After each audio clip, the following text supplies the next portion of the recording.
Hello, Teaquilters. Today is Saturday, July 30th, 2022, and it is live sewing chat today. We're going to give people a chance to get into the room, and I have you pulled up on my phone already. Need to just cut machine on, so that will be ready. And I got something white on my shirt. I'm used to strings, not other stuff. So welcome everybody. I hope you all had a great week. I had a great week. I had a very nice birthday, and I received flowers today, and it just said they were delivered and just said from your family. And I feel like it's from my Detroit family. But I wrote and told them thank you for the flowers, and I haven't heard anything back. So they quiet as church mouse, okay?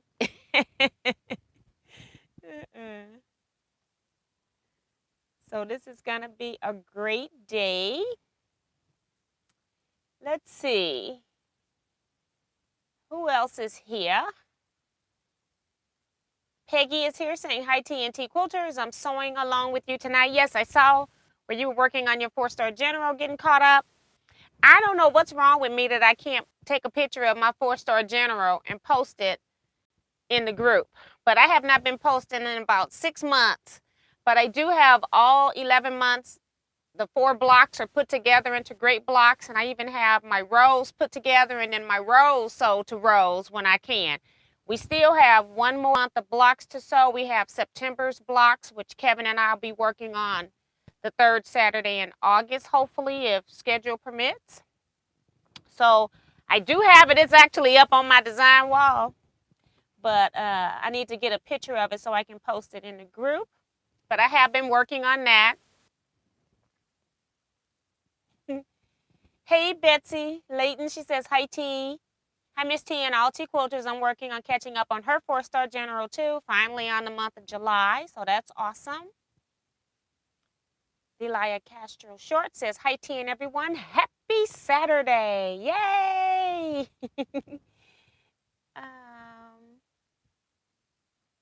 Was watching So Yeah for a bit, but didn't spend a dime. Leisha Mo says, evening, T and all the T Quilters.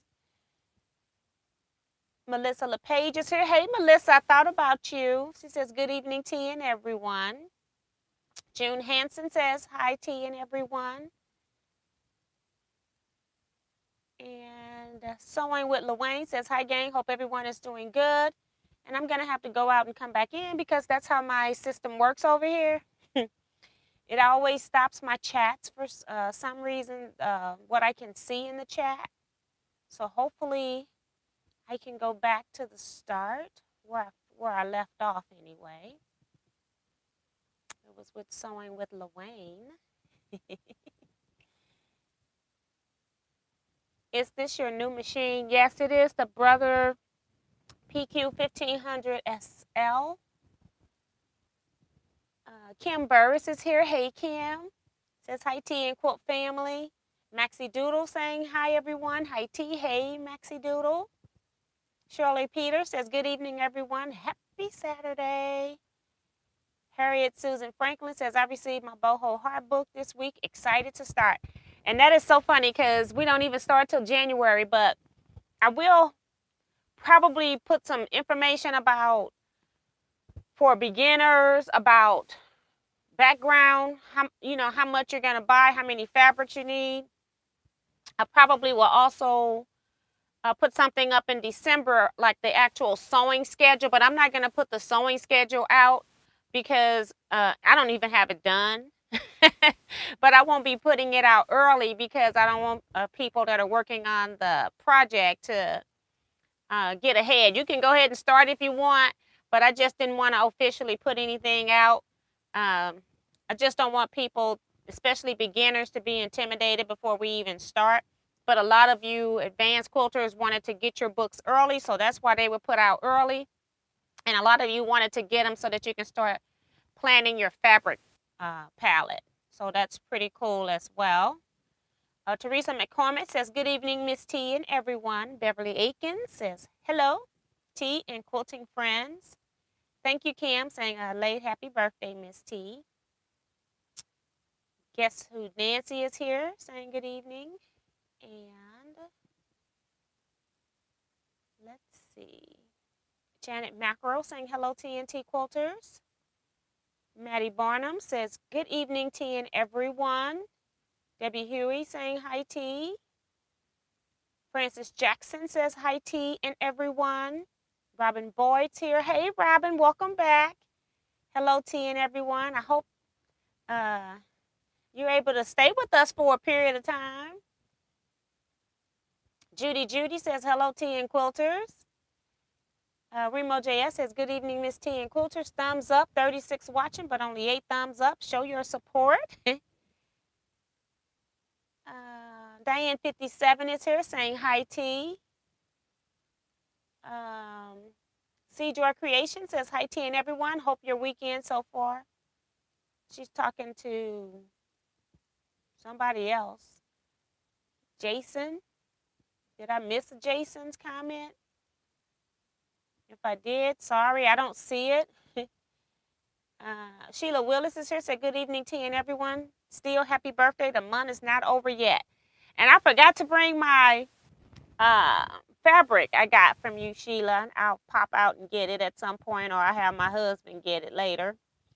Kim's also reminding people to hit the thumbs up button. Thank you so much. She says, please subscribe, share, ring the bell for notifications, and join us on Facebook and answer the questions and share your projects. Yes. I got that Facebook link pinned up at the top for you. Bonita Nin says, hey, Miss T and everyone. Heather Grant saying, hey, hey. Linda Denton saying, hi, everyone. Hi, Linda. Welcome. Shirley Kessinger says, good evening, TNT Quilters. Wash Your Hands says, hello, everyone. I'm happy to be here. I'm working on Ruby Star Summer Sew-Along. I just ordered fabric for the boho sew-along. So excited. Yeah, see, people are getting their stuff ready. So that's pretty cool. Mary says, Teaquilts, so did you get another cake? I made my own cake Wednesday night. I actually ate cake Wednesday night, and I don't even think I ate cake Thursday. I actually went out to eat, and they brought me a dessert that they put chocolate on top, but it wasn't chocolate inside. I don't even know what it was called because it was free, you know. But it was really good other than the chocolate. But I made myself a cake. Vivian Calvi says, hi, T and everyone. And Margaret Dearden says, hey, y'all.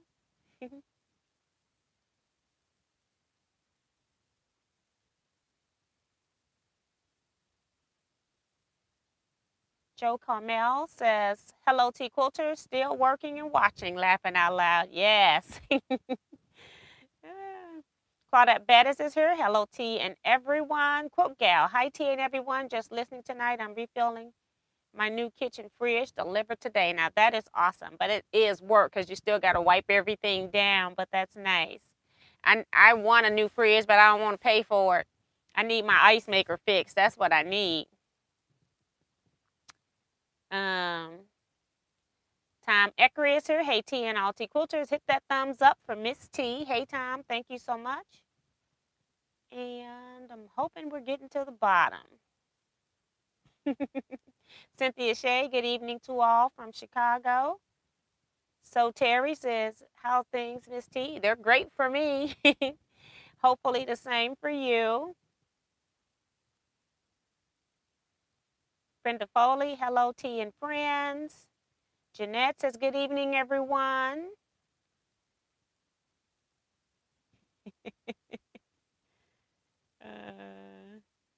Tiffany of Tiffany's Quilting Life is here. Says, hey, T and everyone. Hey, Tiffany, welcome.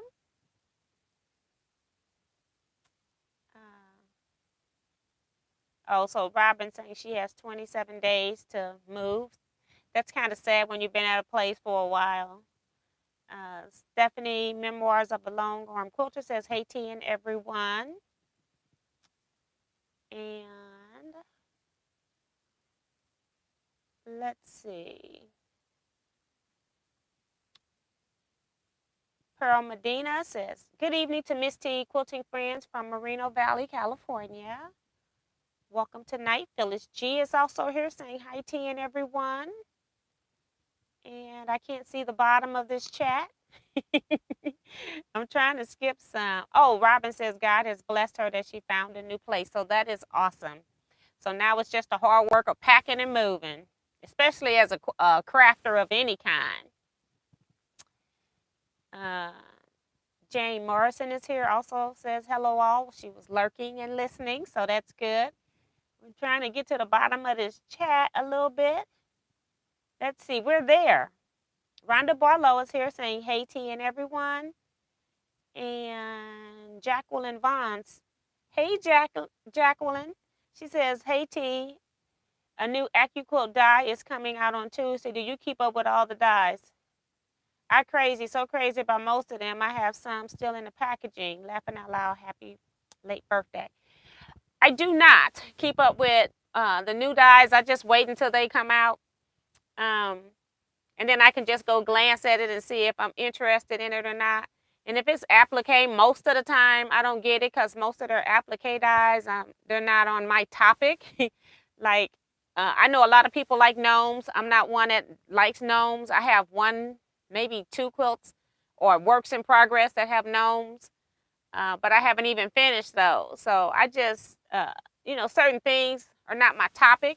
So it's easy for me to resist those, but I have plenty of AccuQuilt dyes, believe you me, and some of them have never been used, especially the ones I've been buying in the last couple of years. For sure. So, and thank you also for the birthday greetings. Elaine Doucette says, hello, quilt ladies. And Angela Stringer says, good evening, TNT folk. And I think that's it.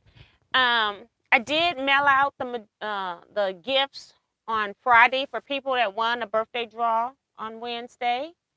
So I should have sent everybody a tracking number.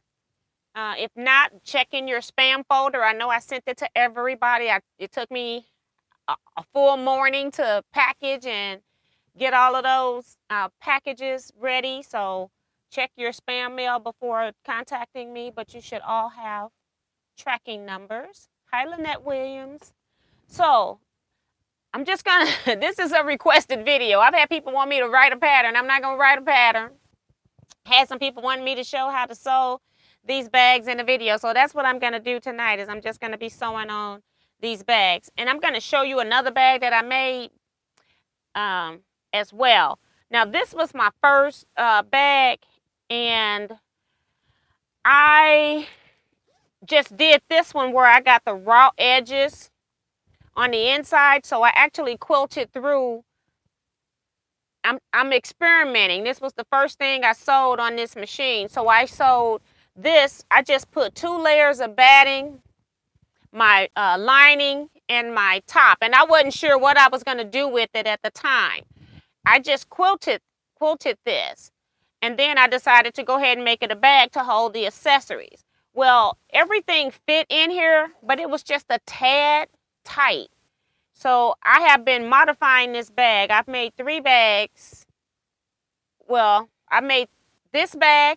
I made another bag where I used vinyl, and then that's when I started having issues with the sewing machine, just not having this lever pulled all the way back.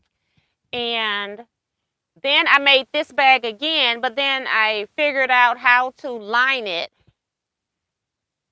especially with me having boxed on the top, because that's when it gets to be a little complicated on how do you line something when you're boxing the top.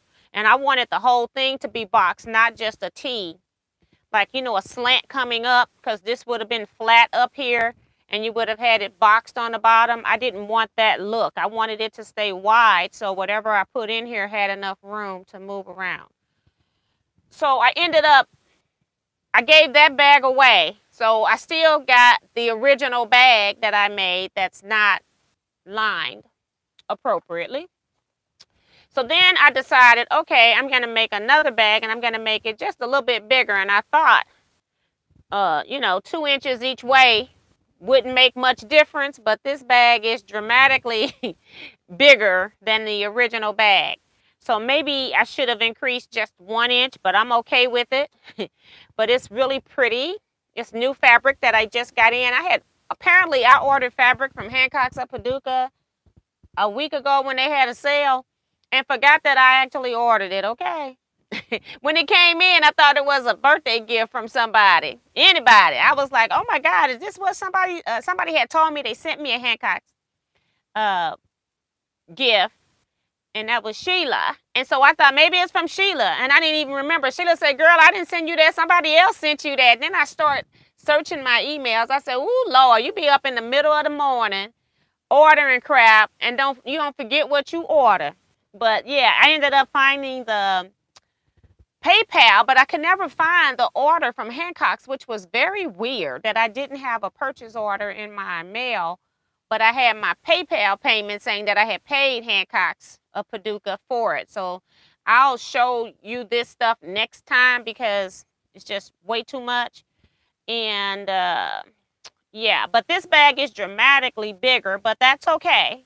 It just means that anytime I need to put something in here related to this sewing machine, it'll all fit in here. I got plenty of room. See, it's like right where my bottom of my fingers are. So I got plenty of room. On this version too, I also added pockets, which I'm gonna sew tonight. Every time I make this bag, I've been doing something different, okay? And I don't even know if I'm going to be able to show you all because I got stuff in here, you know. But I put pockets on the inside, and then I put a seam down the middle and added 2 snaps. Now, when I kept going in here, there were certain things that I used all the time. When I'm cleaning my machine, I wanted to have the tools that I use for cleaning. And then I wanted to have, since I've been making bags, I wanted to have my zipper foot and my the foot that changes, that bends in the middle, whatever it's called right now, I can't remember. I wanted those feet to be in a pocket with the needle. So I have everything that I will use on a regular basis. I'm not digging all the way to the bottom. They're actually in pockets, and then the snaps keep my stuff in those pockets. So I did add snaps as well. So like I said, every time I make it, I'm doing something different. So we're going to put this one over here. And I know this chat it's been going crazy. I don't know if this finger will open that up. I may have to pick this up. Okay.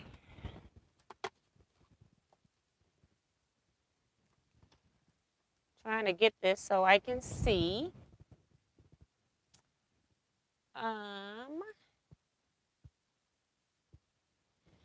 So yeah, so I'm making these. So now I'm going to use this one, I think, for my featherweight, unless when I get to my featherweight and it doesn't fit. Otherwise, I'll be using it somewhere else. But I have always been wanting to make a new toiletry bag. I have a nice toiletry bag that has like 2 zipper sections with zippers going both ways. And I wanted to do that. But I saw a video of this lady making this bag here, and I can't even remember the name of the website. If you're interested, I'll make sure that I find it if somebody wants it, and I'll put it in the Facebook group. I'll put a link to her video. So I made her pattern. So this is so weird that this is the pattern for the next bag that I'm about to show you. And this bag was a little pain in the butt to make, I will admit that, especially the way she's making it, but it's very clever. I just love when you look at things that are made in other countries, because I have a feeling that this woman is not in the USA. I always hate videos where they do no talking to you, but they're just showing you stuff. And yeah, but I can't remember if this is one of those videos or not. But most of the time when you see different ways of putting stuff together, it's normally from a different place.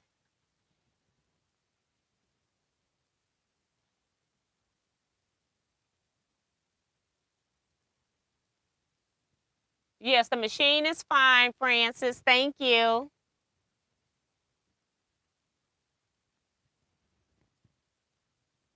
Hi, Lily. Welcome to the live chat. That's Lynette's, I think she said granddaughter. So this is the bag that I made using this pattern here. And what happens is this point here, put this one over there.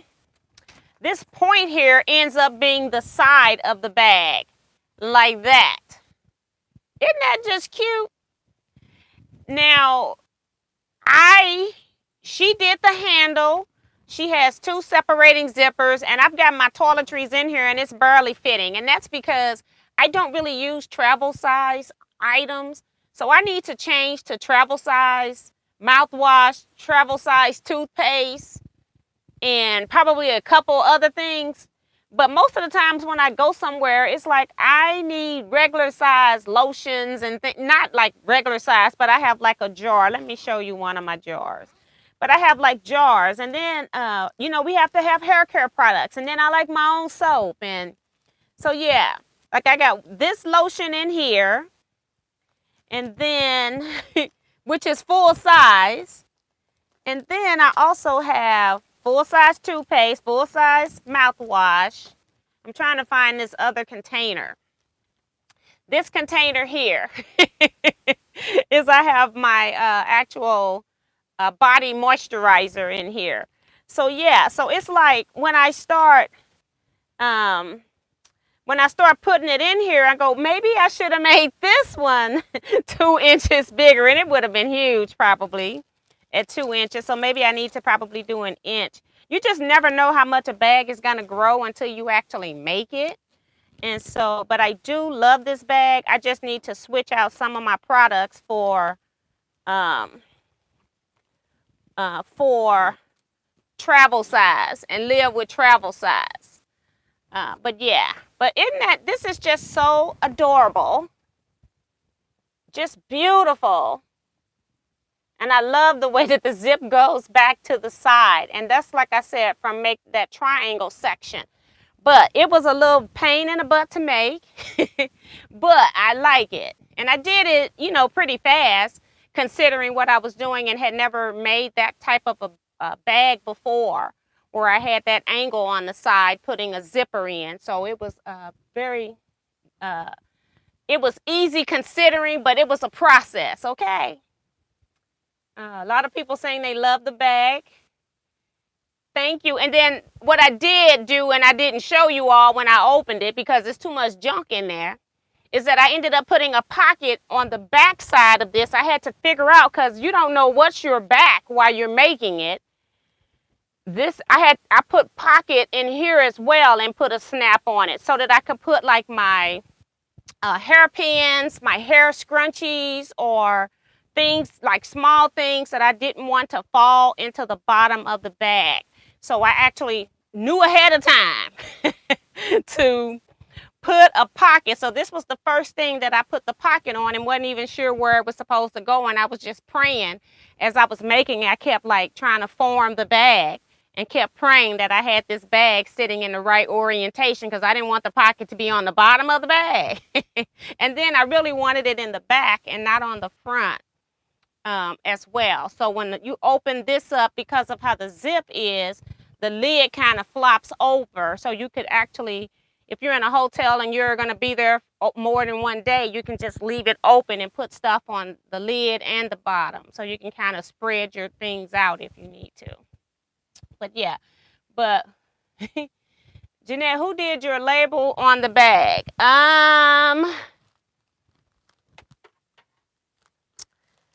I can't remember. Hold on.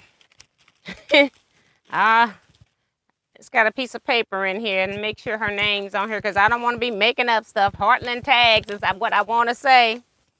Okay, the Heartwood and Hide Company.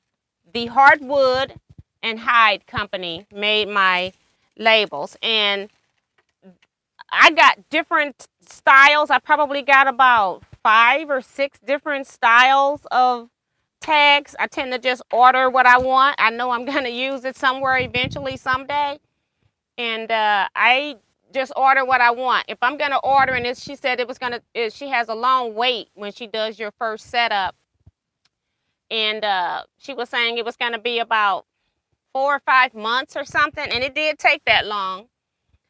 So I made sure when I ordered that I ordered quite a few tags so that I wouldn't run out in a month. So I ordered different styles so that I could see what they were, to know if I liked them in the future.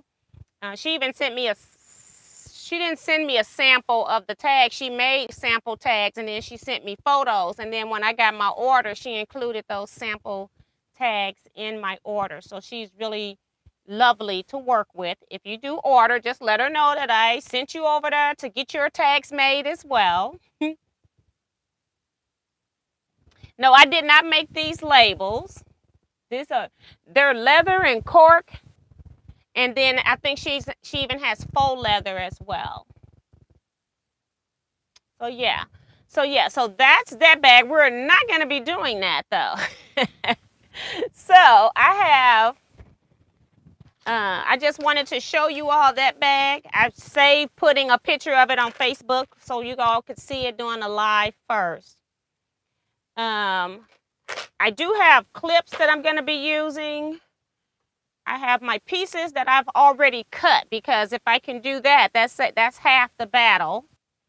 So we'll talk about what I have cut here. Now, the thing about bags, everybody keeps asking me what size. I just sew stuff. And then I make it, and then if I don't like the size, I just make it bigger or make it smaller. And we can always use bags, pouches, things you can put whatnots in. We can always use those type of things of any size, so I'm not really worried about it. But I will tell you what size I am using. So you can do squares, you can do rectangles, it doesn't matter, okay? Whatever size you want. This one I did two piece, well, let me back up. This one here, I did 12.5 by 18.5.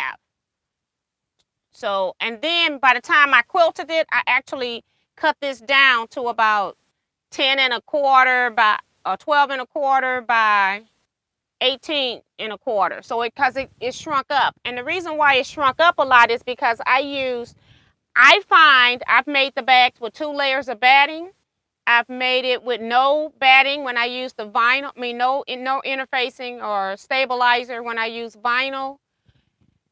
This bag here and the one that I have cut out, I cut them out at the same time.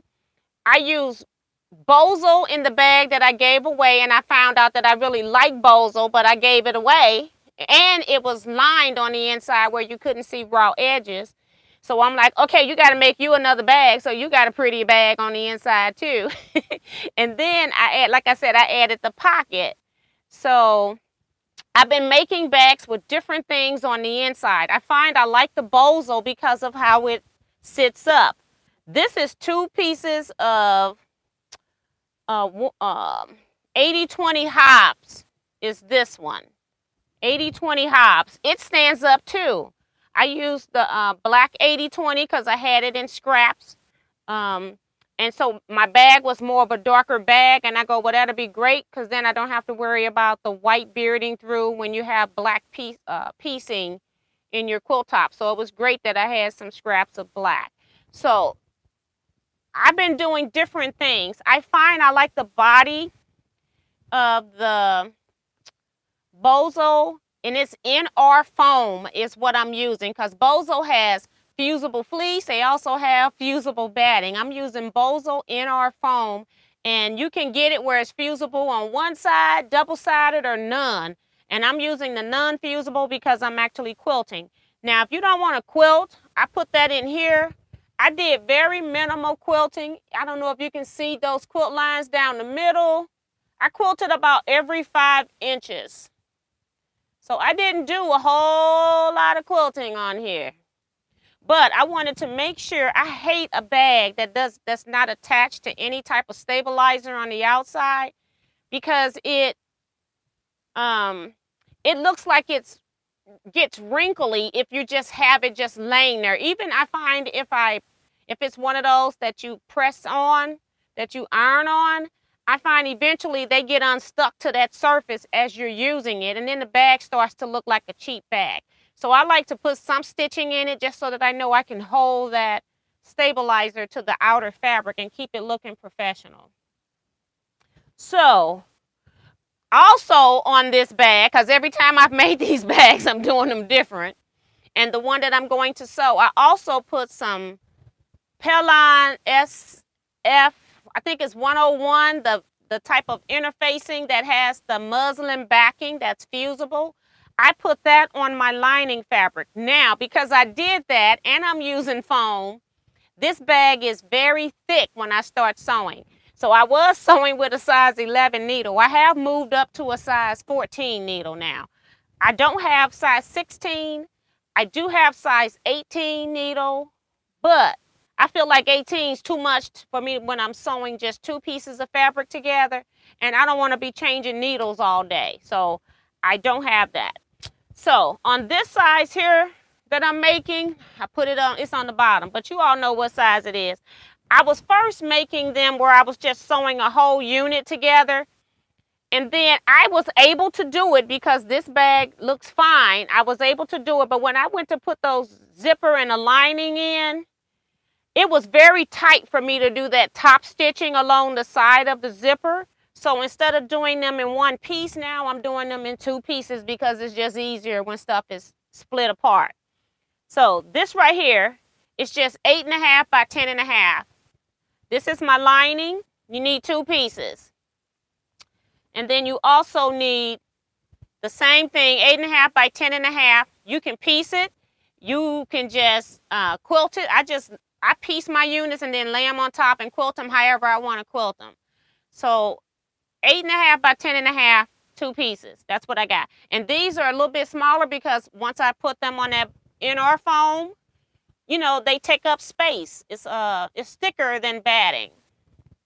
So that's what I have. And then I cut 1.5 inch out of the corners of my pieces. So I cut 1.5 inches out.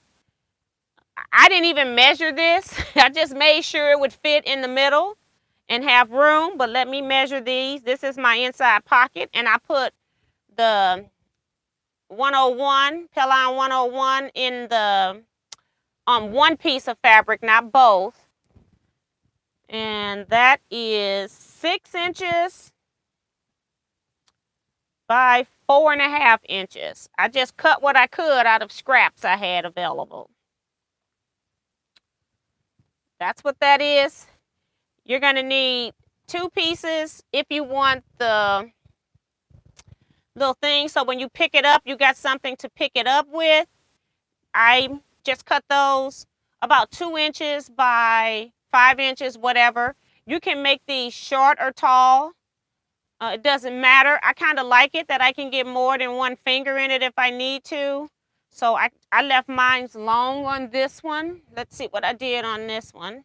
And they're a little bit shorter on this one. So much taller on this bag, shorter on that one. I'm going to make these a little longer. And then I'm going to finish off my zipper pulls. That's something that I did different from the first one, because the first one I was just getting it done. Instead of having my zippers go into the seam because this bag gets so thick, I'm actually going to be using some tabs, some just fabric I cut roughly 2 inches by 4 inches, something like that. They're going to be cut down. They're actually too big. And I've just folded them in half. They do have the interfacing on here, the 101 as well. And of course, you're going to need a zipper. So I have that. And then I'm going to put snaps on the pocket. I got a really pretty snap here I'm going to use on the pocket. Right here, I'm going to see if I can show it to you. I hope I don't drop this.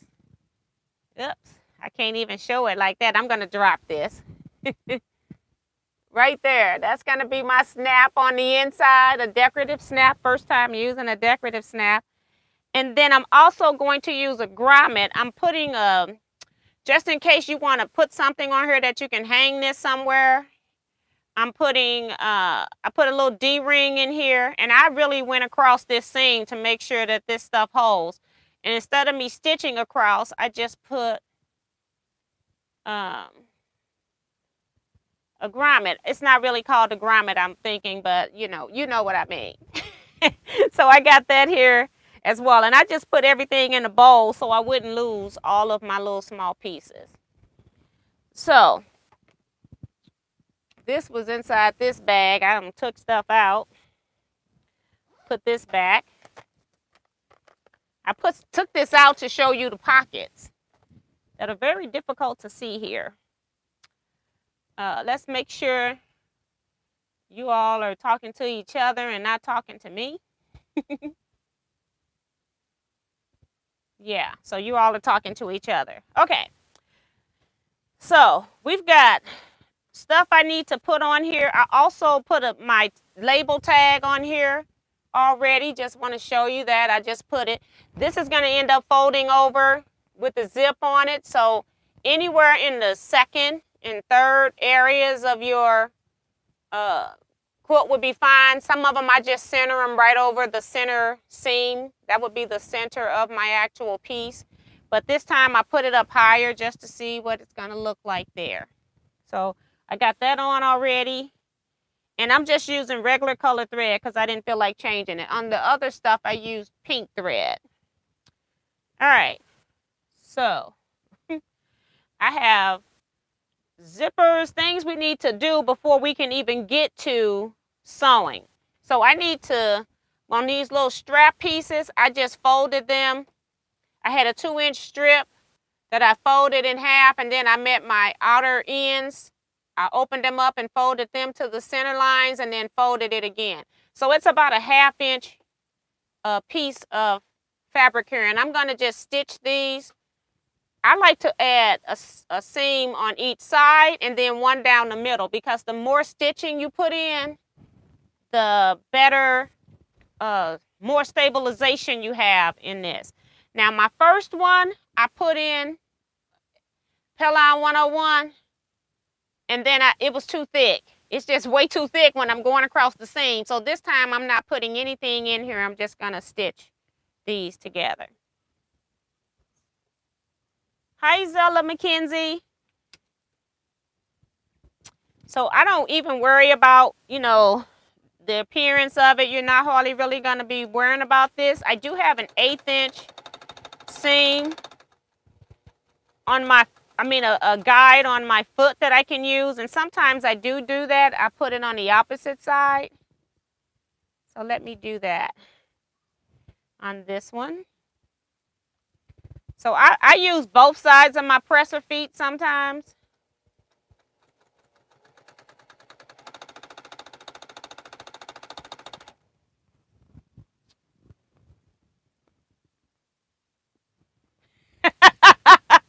Lynette says, oh my, I'm going to have to watch this video a couple of times. Let me scoot that over a little bit. It'll be all right. Bags are not as complicated, but you know, I like to tell y'all everything. These bags are easy to make. And I just did some of it ahead of time because with me talking to you all and trying to sew, I will not get it done. I don't even know if I'm going to get it done now. It takes me about an hour to an hour and a half to make one. So, yeah. And then, like I said, I got 2 lines on here. I'm going to go down the center because the more lines you put, I do this on all my straps, even for bags. I put more than just stitching along the edge.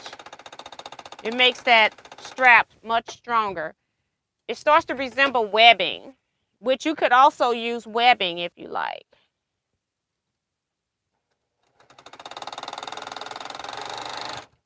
Okay. And my machine came undone. I'm going to have to move this mic. As soon as I put my head down, I was right in the mic. Okay. So I'm trying to get my thread unstuck from that hard stop. Okay. And rethread my machine here, because you can't thread a machine where the thread is tight in the guide. And I've been working with this needle threader, and it's working a whole lot better, okay? It just takes patience. Takes patience. All right. So what I'm going to do, trying to make sure which side I want to use for the outside. I'm going to just take one of these, stitch these edges down just so that they're folded. That's also reinforced stitching when I'm going to put it in my bag. These I'm going to leave long as well. And I just go back and forth over it a few times. And then do the same thing for this one. Just trying to figure out which side I like the stitching on better. Not that it really matters, but I'm always doing it anyway. Oops, I just broke my thread. I don't know why that happened, but it's sewed.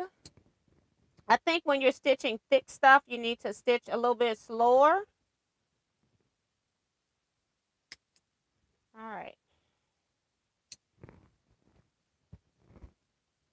I think this machine just likes for me to thread it. That's what it is. Trying to make sure it's threaded right up there. Raise my needle up in the highest position. Put it in there, wrap around. Whoops. I'm holding on to it. That one was me. Now that's the machine. So what I said, sometimes I get it in here every time. And then other times it's like, nope, you're going to have to do it 5 times. But I at least understand the theory of it. Does it work every time? No. Does not. All right. And then, oh, and I closed the second one off without putting the D-ring on here, okay? Let me see which side my D-ring is going to go on. Oh, this bag, it doesn't matter. This is the scrap bag. It mattered on the pink and black bag. Okay, so I need the D-ring out of here so I can stitch this back down again. So this is the kind of stuff where I'm talking and sewing and trying to read chat comments. I forget what I'm doing. All right, I'm going to cut this because I'm going to be sewing on this pocket next. And put that up, put you in here.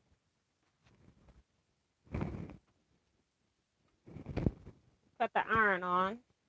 So I'm just going to put these to the side right now. Well, I'm going to be putting snaps on. So let me get all the stuff that needs snaps together first. Turn up your mic. Really?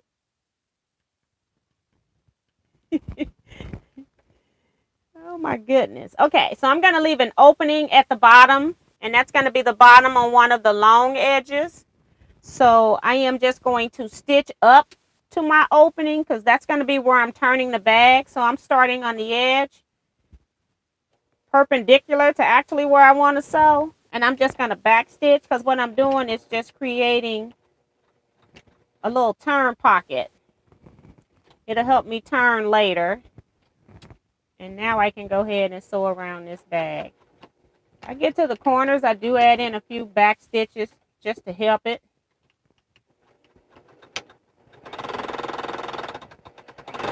Whoops. Y'all know this machine will take off.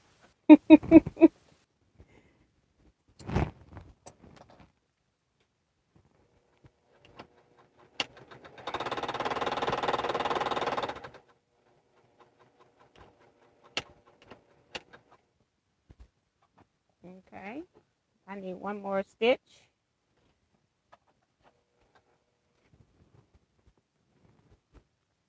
All right.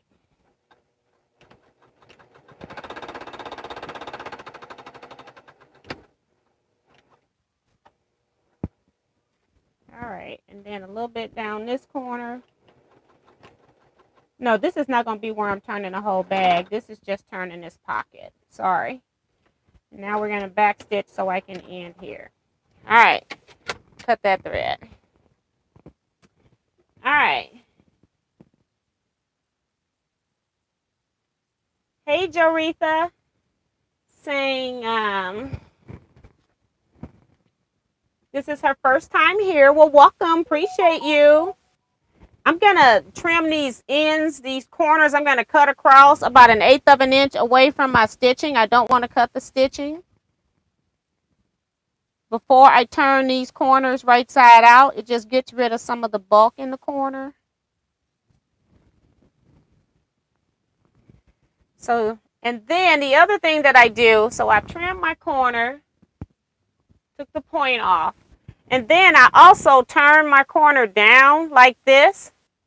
And then I go on the inside and actually poke that hole through. So I'm already helping myself to get those fabrics in the right position in the corners before I use some kind of point turner or corner presser. I just turn them, then go in and grab it and push it through. At least they know where they're supposed to go.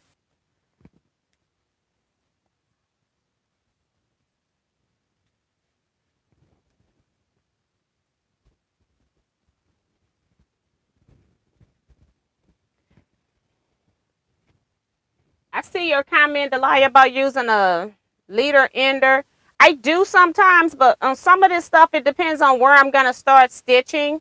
So for the bags, I've been kind of just letting it go for right now. I have these up. I have pieced all of these squares, these doing that. But I've ran out of those and I don't want to make any more. And it's going to take me a while if I start stitching those into rows. So I'm just want to get it done. So I'm just sticking a pokey tool in here. It just helps with me putting that fabric where I want it to go in the first place. And I didn't even cut my fan up on high either. Thinking of that, I got a birthday gift that was a little neck fan. It's really cool. It shoots cool air up on your face, which is what happens when I'm hot flashing. It's all in the face. I hot flash anytime I get hot. All right, so I got my pieces approximately where I want them. I just cut my iron on. I'm just going to put my fingers in there, and the hole that I use to turn, it'll flip it right in because I stitched down on that. So it's already in position. I just need to press this. Put this in there. I'll be using that again, trying to put stuff up so I know where it's at.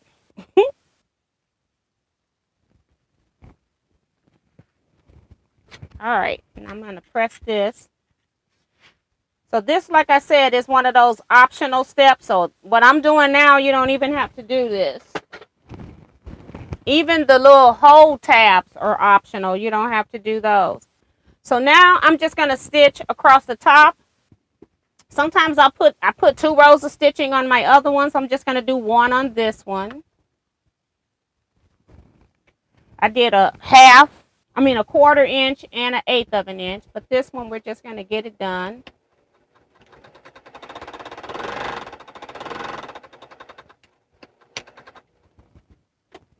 Alrighty.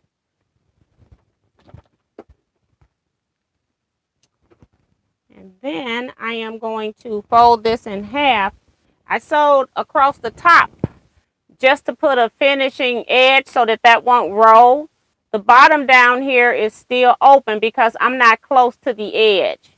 Okay, so you want your opening at the bottom or the sides. All right, now I'm going to find the center of this. I just finger press this part just to get a start of a crease. Finger press this. This is my one piece of my lining. I'm just looking to know where the center is so that I can just put this on the center line. And I go about a 1/2 inch to 1 inch below the top, and then I can just pin that in place and stitch that down around 3 sides.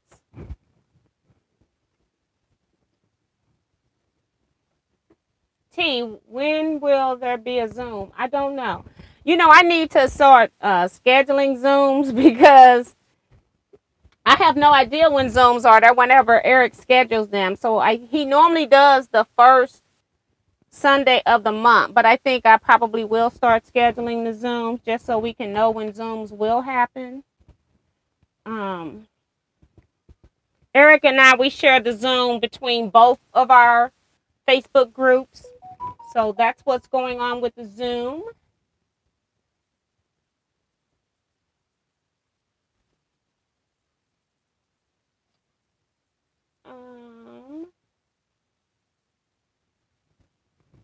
Shirley Hickman says, I bet tribal bags made with the African material look great, as well as the ones you made. Are those bags going to be sold?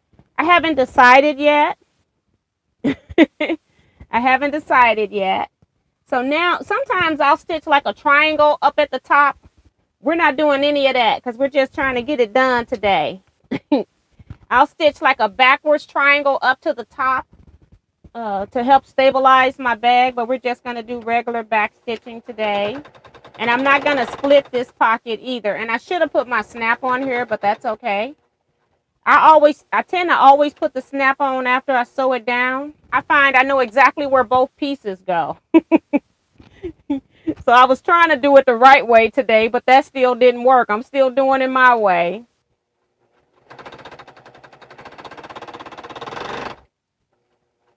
And as I'm stitching down this three sides, the two sides and the bottom, I'm also closing that opening that was in the bottom as well.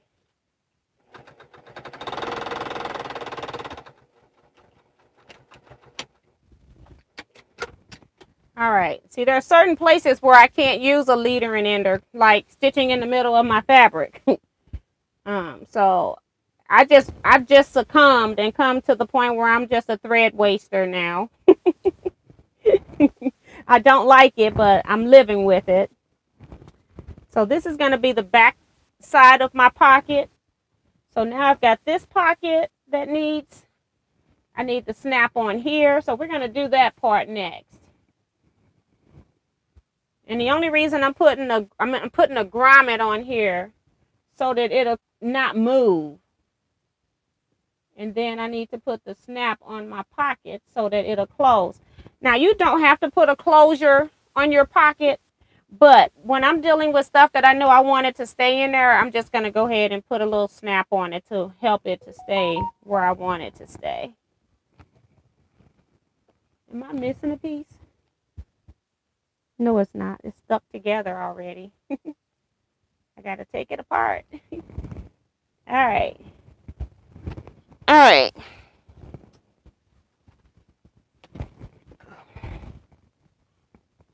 Let's just go ahead and get this thing.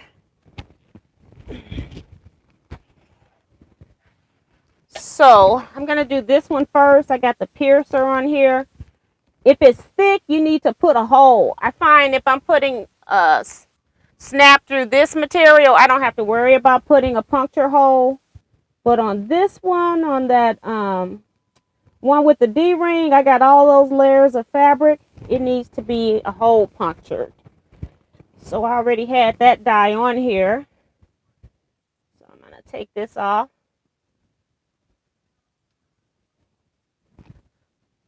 I have to switch it to the other die thing here.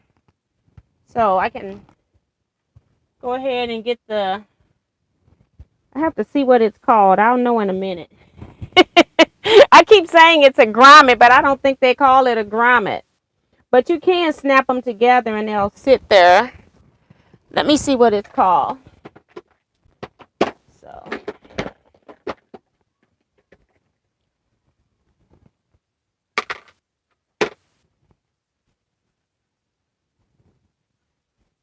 it's a rivet. That's what it's called, a rivet. All right, so we want to put on a rivet first, and then we've got to do the plastic. So this is the cam snap, and I saw this on Okla Roots, Jess Okla Roots YouTube channel, and I've always done plastic snaps and never anything metal, But I do like now that I have something that I can do all of it in one, with one device. And I really like this handle. And that's it. It's on there. I don't have to do all that hand squeezing. So then, but you do have to buy all the different cams that you are going to be using. So I did do that. And I've been using them. So I like that too. And then I have to put the one on here for plastic. I'm not reading a whole lot of comments, guys. So if you want something, put it at the bottom now. And I'll try to answer now while I'm sitting here twisting stuff.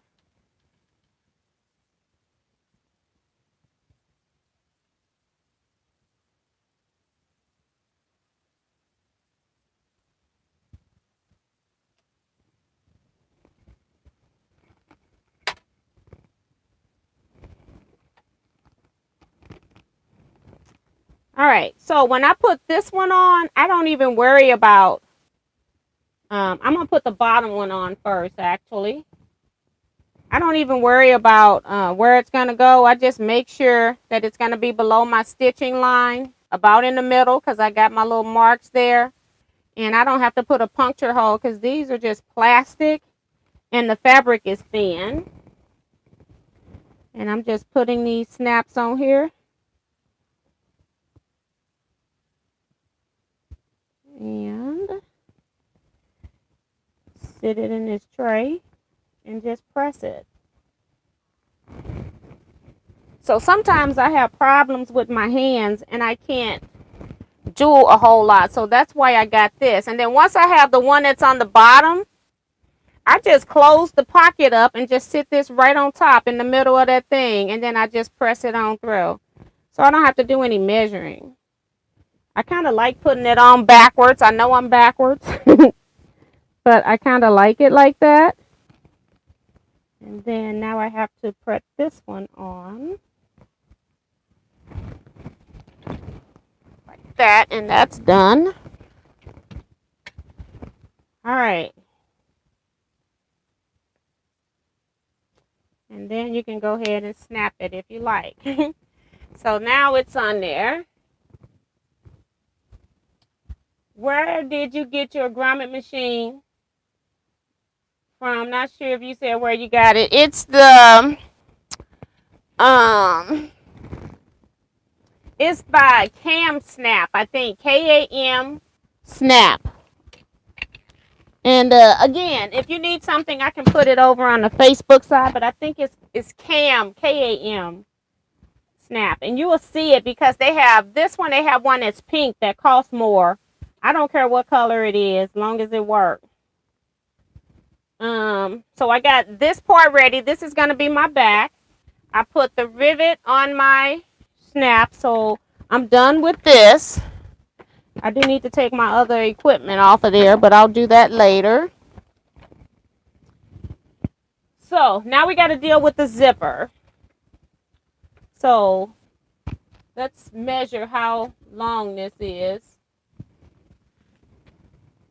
because I'm going to be cutting this zipper down about 2 inches shorter than what I have here. So it's about 7.5, something like that. So I'm going to cut this zipper down. I'm going to cut one end just to get rid of this. I always get rid of the metal piece because we're not using it anyway. So then I'm going to cut this about 5.5.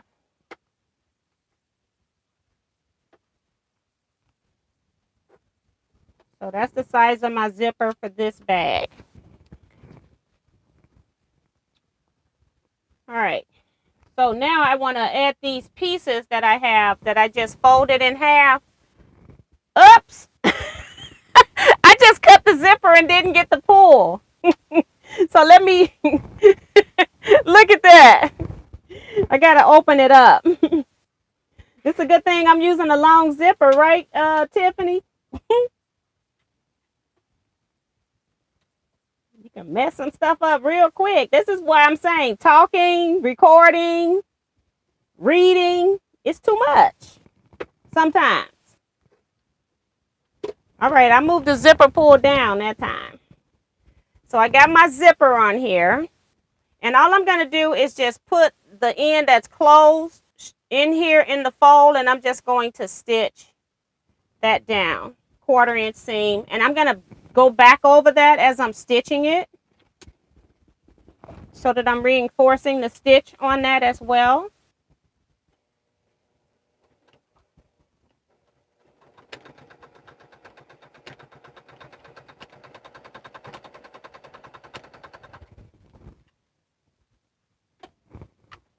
And I don't want this thread to come out, so looking for my snips.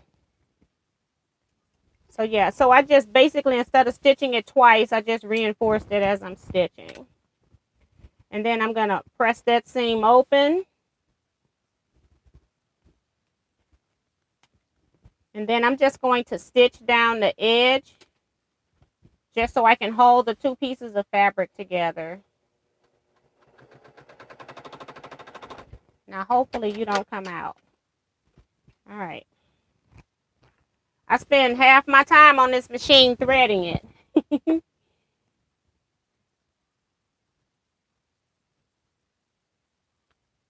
Brenda worked on her double wedding ring today. Putting rows together. Lord, he come too far to turn back now. Yes, I do want to make that. I started one as a test, but I need to like drop the test and go ahead and get real fabric, because who wants to do a test on something like that? So I'm just cutting this fabric now along the side so that it's even with my zipper here.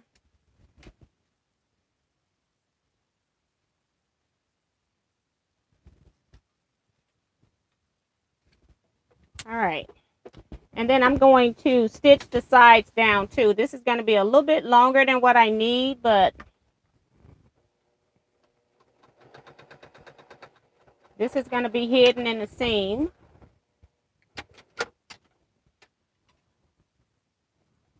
So this is just one end that does not have, this is not the end with the zipper pull that's open down there. So now I got to do that one. All right, so this is what I have now. Now I've got this end open, and it is a pain in the butt to put this in here. You can glue it. I have glued my previous ones. But you can also slide it in there and hold it in place, which is what I'm going to do now, because you will have glue on your fabric until you wash it off or get a damp towel. So I'm just going to hold it.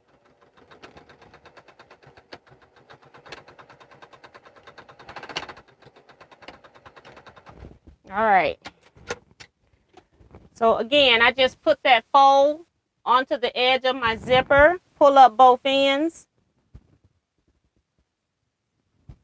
and I'm going to stitch across this right here so that it's not going to move. And then we'll zip the zipper up just so you can see it all when I'm finished here. Hold on. So I'm going to stitch about 1/8 of an inch. I didn't do it on the other side either. So I'm going to stitch about 1/8 of an inch away so it doesn't move. Whoops, came undone again. Sometimes I can start up and sometimes I can't. Oops, I got to lift that needle.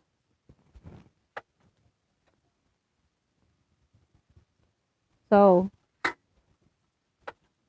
and I'm determined that I'm going to use this needle threader. Isn't that crazy? And like I said, part of the problem with the needle threader too is that it's a sideways needle. So it's like you all have to get used to something that's different. So this one, when I go across the top of the zipper, I don't even worry about double stitching because I've stitched it really good underneath. I'm not even worried about the top stitching. And then I'm going to stitch these bottom ends down again like I did before. Just so that they're not flopping.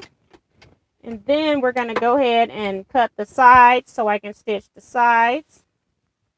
I'm just eyeballing it even with the zipper.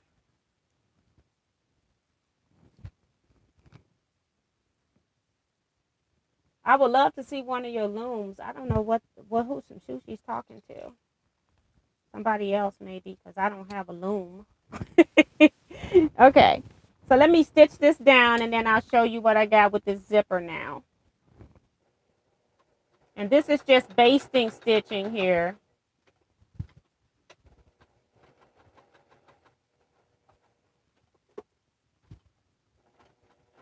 It's all going to be caught in the seam allowance, won't be seen.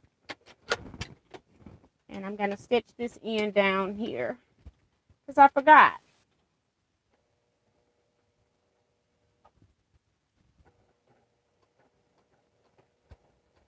And when you're going over zippers, you do want to stitch slower.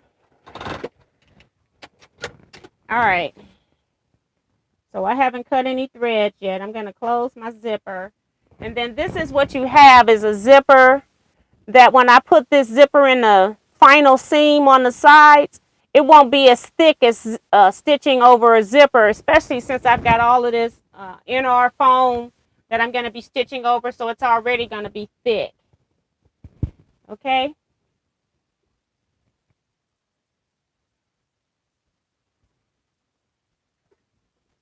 All right. So now we're going to be putting in what I'm going to do first is I'm going to put these onto my bags just to get these out of the way. So let's see if I can put them on here now. They're going to go, no, because I need to sew. I'm going to wait till I put the zipper in because then I'll have them together. The side seams and stuff will be together. So zipper pull to my left. I still do certain things the way right-handed people do. Even though I'm left-handed, I still do certain things their way. Technically, I should be putting my zipper to the pull to the right. I'm just putting a little nick in the center so I know where to put this zipper. Zipper pull to the left. And I guess I could just go ahead and mark center. I like to eyeball stuff. I just eyeball. I don't want to use that either. I'm going to put a little nick in here. I just hate cutting across my threads. We want to put this as the front. So I'm putting my front piece, not the piece with the pocket on, because that's the back. So I've got my front piece with the label and then the plain piece, no pocket. And I'm going to put these two together. Tag to the right. I've done my little snips. And this is where I'm going to be using these clips.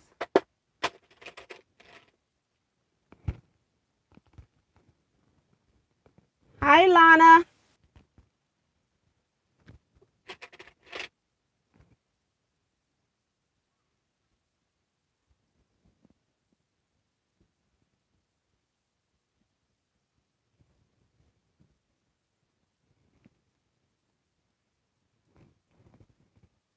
Okay, just trying to make sure my item is indeed centered here. I'm going to open up this tab just to pull it down out my way while I'm about to stitch. So I got my zipper pulled down, right sides together, zipper pulled down. I'm putting right sides together to the top of that, and we're going to stitch these together with a 1/4 inch seam. I guess I'll put on my zipper foot. Sometimes I stitch without it, but we'll switch it out today. It's already 9. Oh God, we're not going to even finish the bag. Oh my goodness. I do too much talking.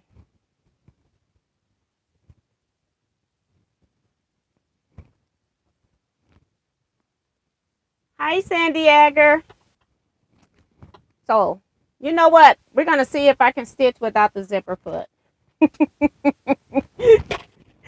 I think this zipper is wide enough, hopefully. I am going to increase my stitch length, though, a little bit. I'm just stitching a 1/4 inch seam still.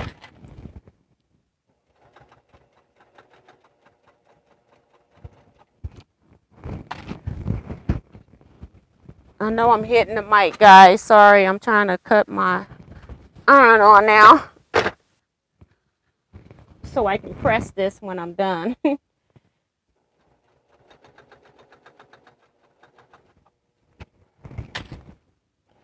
if I have my zipper foot on, I have to, if I use my zipper foot, I have to stitch both of these down and then switch my foot back so that I can do the edge stitching. If I use my regular piecing foot, then I can stitch one side down, do the top stitching. It's a lot less cumbersome. All right. So we stitched that down. And then I'm just going to push all of this back.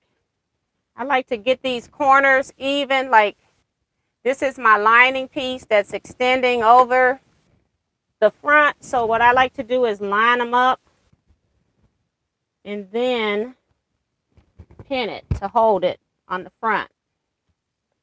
Not where I'm stitching, I'm just pinning it so that I know when I get ready to box these corners, things are going to be the same size. I know about that from doing the working on those charity bags that we did. I had to clean up a lot of stuff after the fact. So I'm trying to avoid that now. And so now I can press this. And these pins are, I can go over them with heat so they will not melt. So just to press that in place, and then I'm going to stitch 1/8 of an inch away so that it doesn't roll back up on the zipper. Making sure everything's in its place. Now I can just stitch 1/8 of an inch away. Matter of fact, I'm going to do it this way and use my foot. Use the other side of that foot.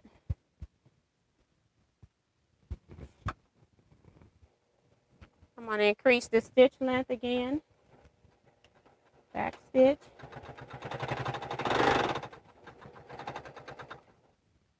And I got stuff back here stopping it.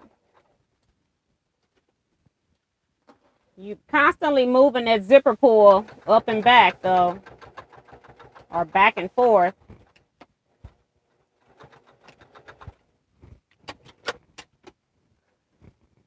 All right. So we got one side done. Now I'm going to close this zipper while I pin on the next side. I don't think I have a particular top and bottom. I forgot. We want to put a little nick in here so we know where center is. I just eyeball everything normally. But we'll put them in here today. I see where center is on this one because I folded it. All right, so right sides together. But I'm on my zipper tab. And again, using clips. And I want to make sure all of my ends are in the same position. I'm going to cut this extra zipper off so I can see it.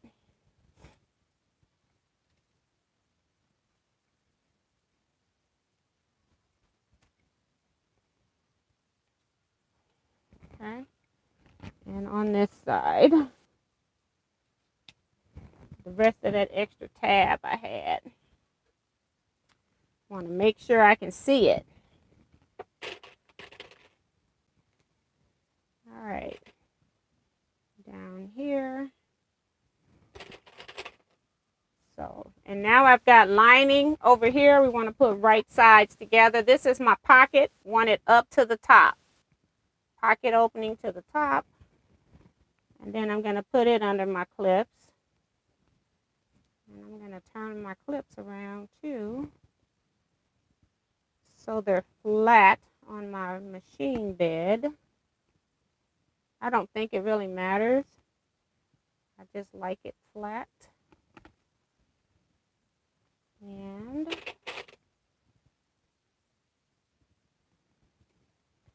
got to find out where the zipper pull is down here. because we're going to have to open it up before I get down there.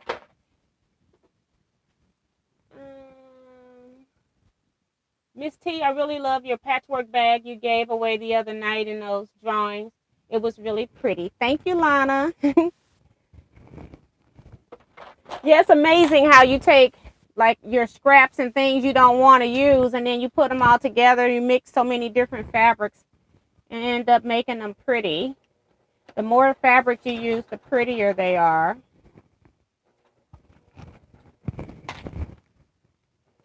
So again, I'm just using my 1/4 inch foot here. Stitching a 1/4 inch seam.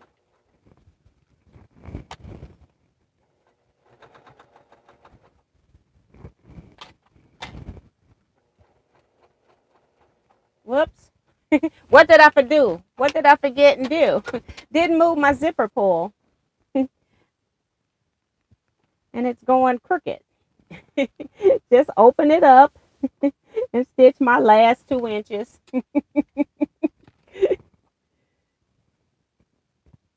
You can't just say stuff, you got to do it.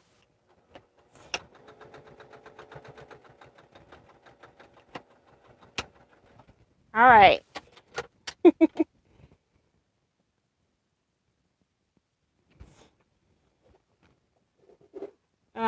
Brenda's asking, is anyone going to do good runs GE sew along tomorrow?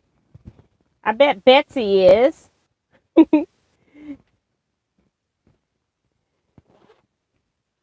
Uh-oh. This it slid out of my, yeah, that's where I went off the zipper. It didn't stitch. You always look to make sure before you go to your next step. My zipper tab slipped down when I pulled it out. As you sow, so shall you rip, right?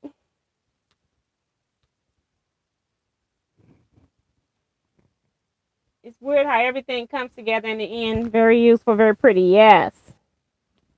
I'm going back about 3 inches to make sure I can clip. Make sure everything is going to be lined up. But this is why I should have pulled that zipper pull back. It's pulled my zipper down and I didn't look. I just stitched. I should have looked. It's a learning thing. And then, of course, I'm back stitching really good, so I got to get all these back stitches out of here. I may have to put my ripper in the other way.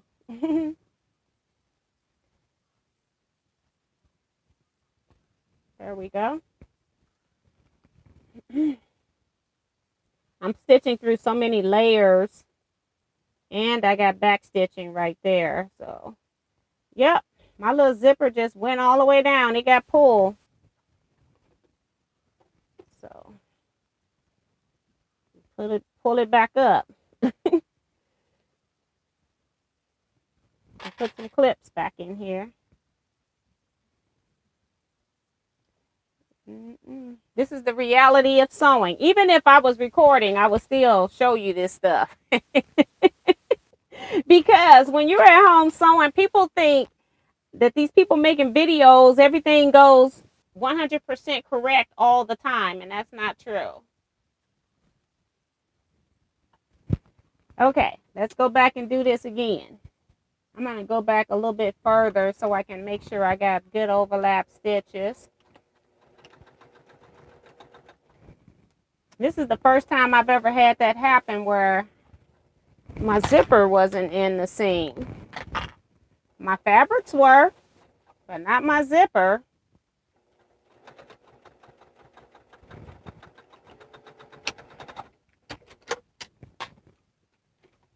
Oh, okay. All right, so we got everything in here now except that I've got some extra thread I don't want. Cut that out.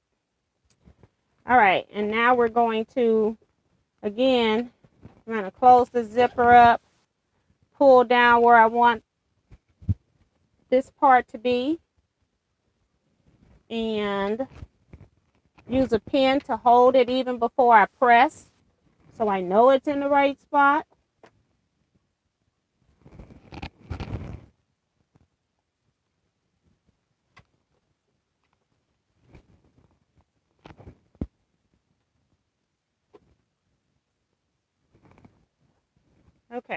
And now I'm going to press this before I stitch it.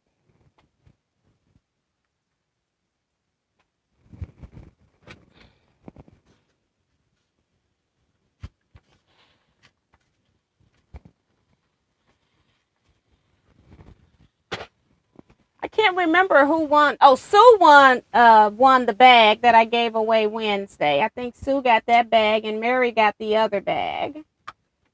Although that one's probably not my best work. Like I was saying, I was having difficulty with the sewing machine when I was working on that one.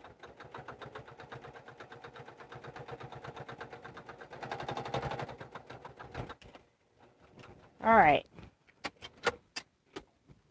Alrighty. So I've got my seam stitched down on the top and my zipper is in. So using that heat, it's you know, zippers are plastic. So this is what I have now, front and back. And now I'm going to put my tabs on here. I'm just going to center them on the side of that fabric that I have on my zipper pull. On my zipper, I mean. I'm going to put this on that side and stitch it down really good.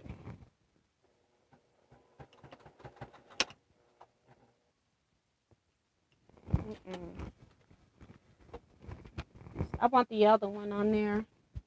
I'm still making this. I'm making this for a left-handed person now. Even though I'm putting a pull on each side, I want the D-ring on the left side. I keep forgetting that I'm making this basically for a right-handed person. I'm one of those left-handed people that if it doesn't matter, I go ahead and conform to the right-handed world.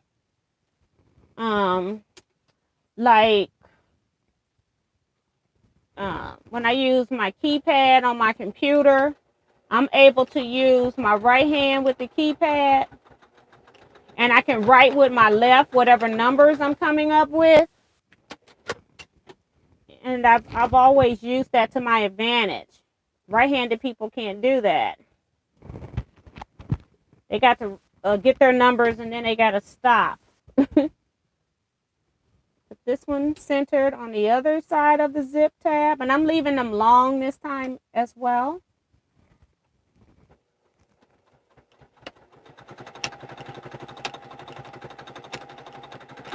And since these are going to be pulled on, I'm just making sure they got plenty of stitches. All right. So now all we got to do is make these two halves. And then on the bottom of the lining, we're going to leave an opening. This is where we're going to turn our bag.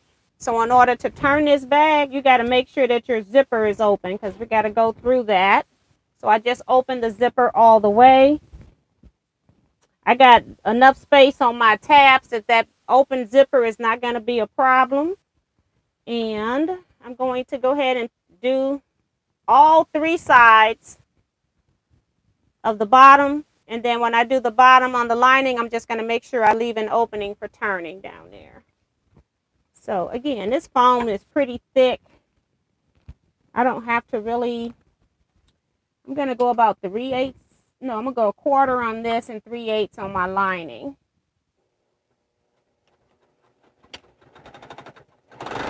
This foam is pretty thick.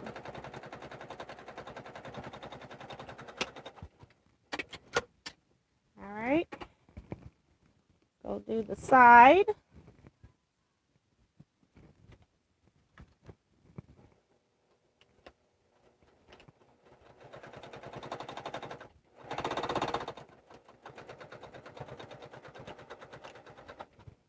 A lot of people use a 1/2 inch seam for their bags and then they go trim them down anyway.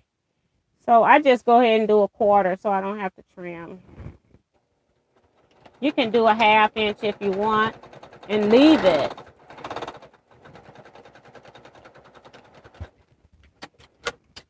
Okay. Now we're going to do the lining. I'm going to do this lining. I'm going to start at a 1/4 inch, but I'm going to gradually increase it down to 3/8. So my top pieces will match up when I get ready to sew the tops. But your lining will be a little bit smaller than the bag, which is great. Do this other side first before I do the bottom. So I remember I'm doing 3/8 of an inch. 1/4 to start. And increase to 3/8. Okay. And then I'm going to do 3/8 on the bottom, but again, I'm leaving seam allowance open on here.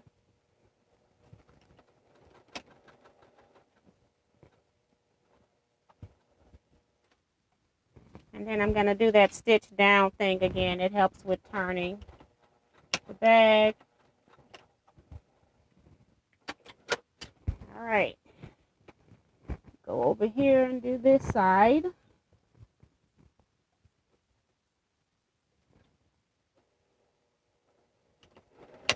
Oops, I thought I had it. I tried to sneak and start up on it. It's been working pretty good. It's like, hello, I'm back.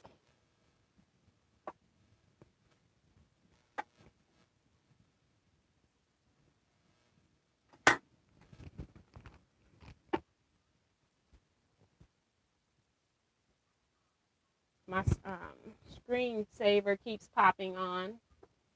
T, I know you are busy with all kinds of things, but do you have any time to do crafting? Nope. I don't have, I like paper crafting, and I haven't even had time to do that. Okay. Lost track of where I was. Trying to read comments. Go down to the bottom. Tanya Hawkins-Smith says, good evening, T and everyone. Hopping in late. What bag are you making? I'm making, it's buried down here. I'm making this bag here. But this one I use 2 pieces of Hobbs 80/20. And in this bag, I'm using Vosel NR foam. And I'm also using Pellon 101 SP, I think it's FF 101. I can't remember how they word it.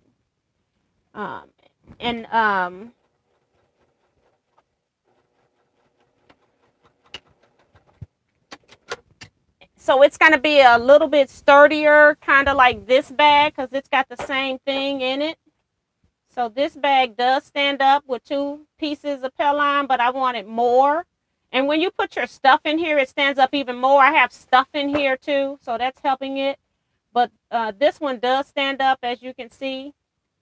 But I just like the NR foam better. So that's what I'm doing. Every time I make this bag, I'm doing it a little bit different. All right. So we got all of our edges sewed. I've got my opening and the lining. Now it's time to box these corners. Maybe we will get this done tonight, because that's, I got to box corners, and I think that's it. So we're going to start with the bag bottoms, folding them out. I don't really care where the seams go, because they're not going to be shown, because the bag is lined. On my first bag, I did make sure I pressed my seams open, but this time I don't really worry about that. So I'm going to put this up under here. I'm going to do like a little bit bigger than 1/4, 3/8 of an inch maybe. And again, these are going to be thicker seams, and I'm using a size 14 needle, so I didn't have size 16. 18 would have been too big for my 2-layer, so I opted to use 14.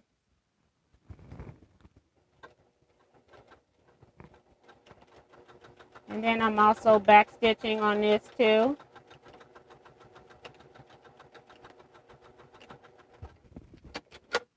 See what that looks like.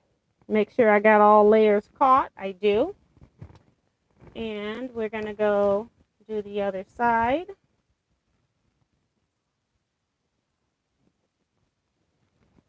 Press that down. Bye, Darcy. Thank you.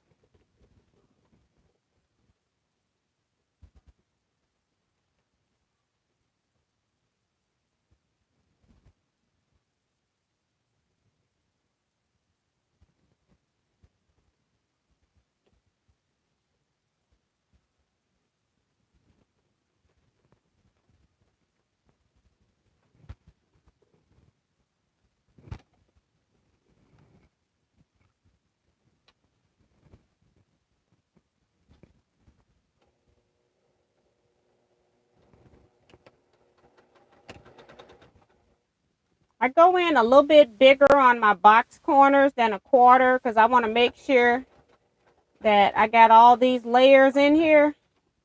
Especially when I box the corners, I no longer have that stitching that was holding down my basting stitch along the edge. So I do these a little bit bigger.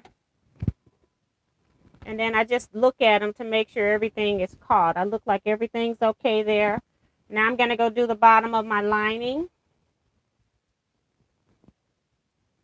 Thanks, Mary, for the thumbs up. Thank you guys for hitting thumbs up. Appreciate that. And now we're going to do the bottom seams. It's not as big as the outside, the lining, because I made these seams bigger than the bag to make sure my bags fit a little bit tighter.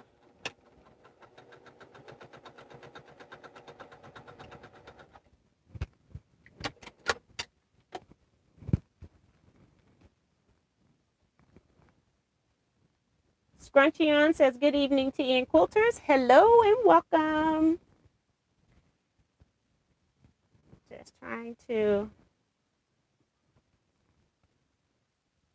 get these final seams done here.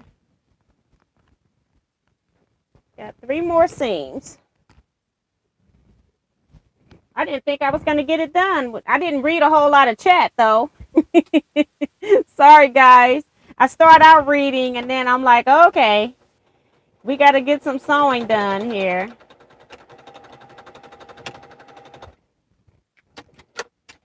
All right. So I've got both of my sides on the lining, still got that opening, but I've got to box the top now.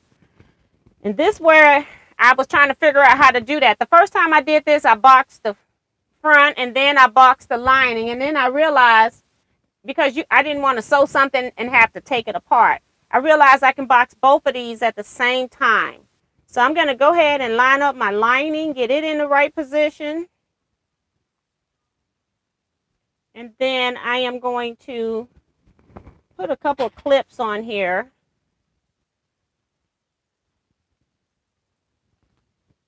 to hold this part.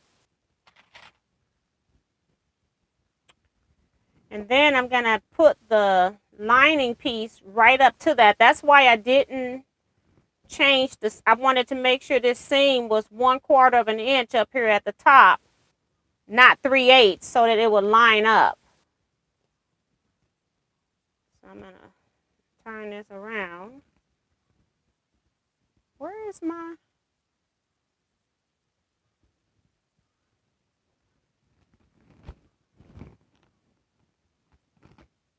Oh, it's underneath. I'm like, where is my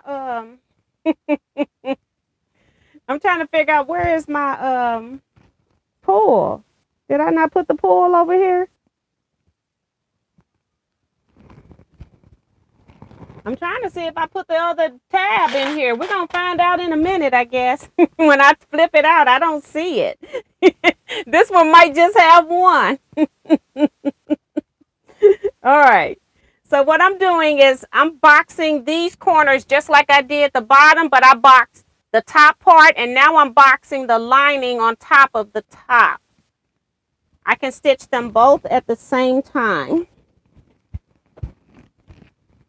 That is so weird.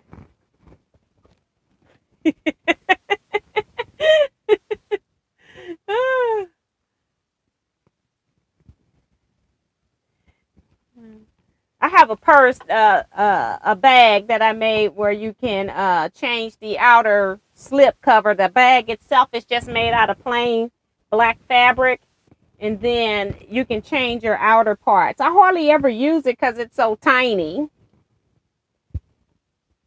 It's a purse, not a bag, though. So I'm gonna sew this seam a little bit, in between 3/8 of an inch, just a little bit bigger than a quarter. And again, I'm going to be back stitching. And this is where where it gets really thick.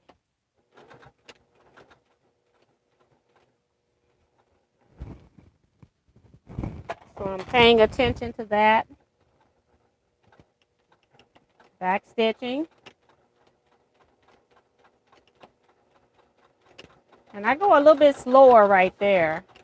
Just because I don't have that size 16 needle in here. I think I need a size 16. I bought 11, 12, 14, and 18. I don't know why I skipped over 16. Was not very bright. And see, I can stitch this a little bit bigger because it's missing a little bit. So I'm going to stitch it from the back again. That's why you always look before you turn them bags right side out, because you don't want to have to go back and redo it. Uh-oh.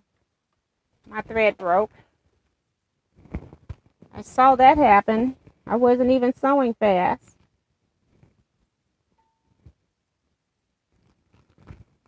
I should have a 14 needle in here though. But we're on our last two seams.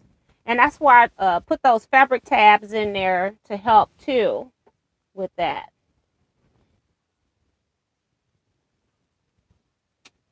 So I'm going to make this seam a little bit bigger.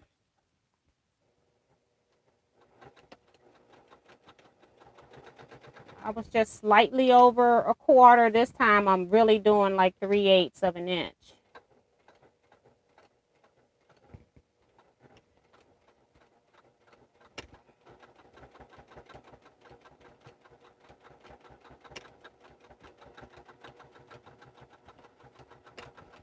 All right. I always look before I turn because it's not fun to turn a bag out and then you have to go back and turn it again because it's not there. All right, so we're going to line up our, I think I didn't put that piece in there. Either I did or it came out. I remember putting it on there because I switched it. Maybe it fell off. I don't know how it fell off unless I didn't get a good grip.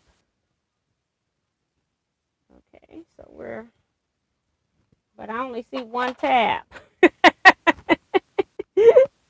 I see the tab over here, but not over there. Okay. I think we're going to stitch this on the batting side, the thick side, so I can see it this time.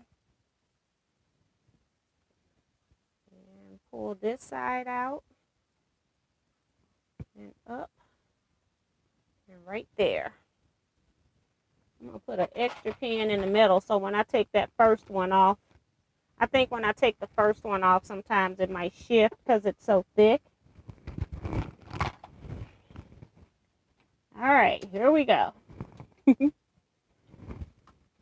this needle in here and pray it likes me. Okay, take this one off.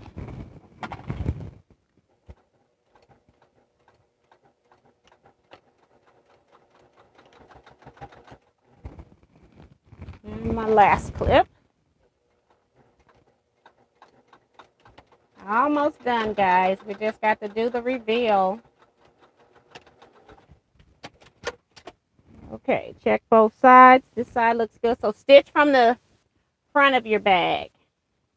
All right, let's see what happened to my tab. Since these corners are already boxed, you don't have to do anything with trimming any corners because we boxed everything. There's no points anywhere. So we just got to get it through the opening in the lining and then close the lining.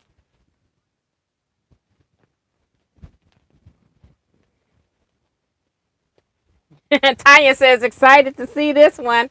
Me too. Like I said, every time I've done them, I think now this is the bag that's the perfected one because I've done them so many different ways now, and I know what I like and don't like.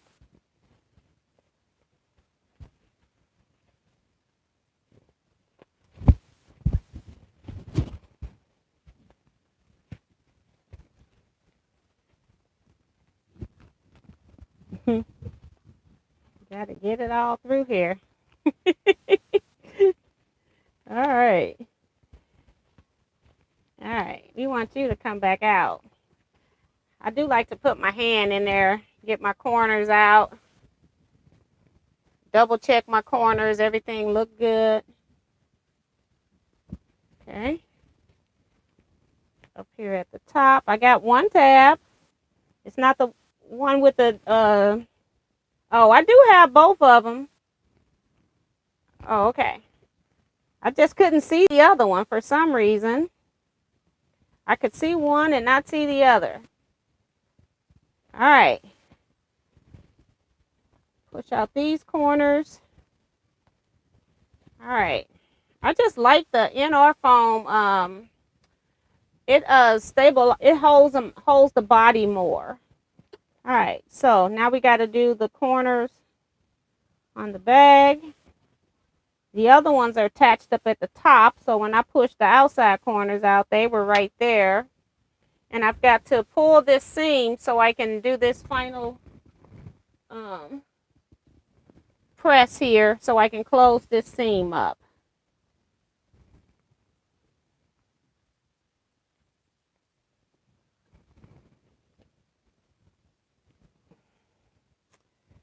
All right. Pull this down. These go in. Press that so we can close this bag up. And we actually finished this. I can't believe this. I finished something on a live chat. I'm normally doing more chatting.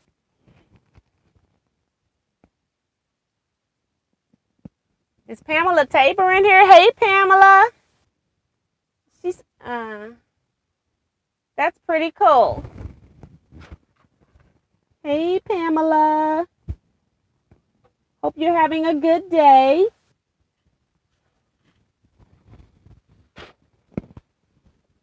And we're just going to stitch this down, stitch it closed, 1/8 of an inch from the edge, and then push it inside the bag. Final step here. Put my stitch seam allowance back in normal position too.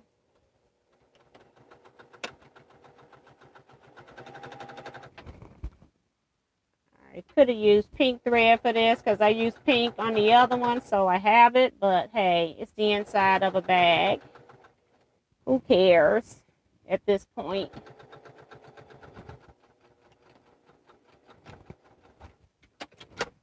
And bag is complete. Yay! All right, just push that in. Push it into the corners.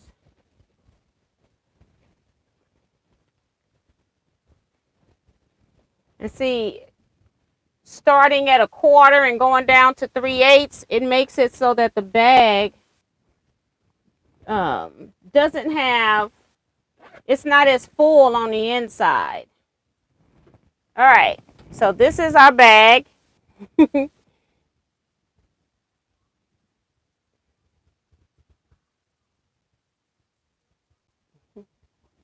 Got it done. And I left these bigger in case you want to get more than one finger in here, so it'll stand.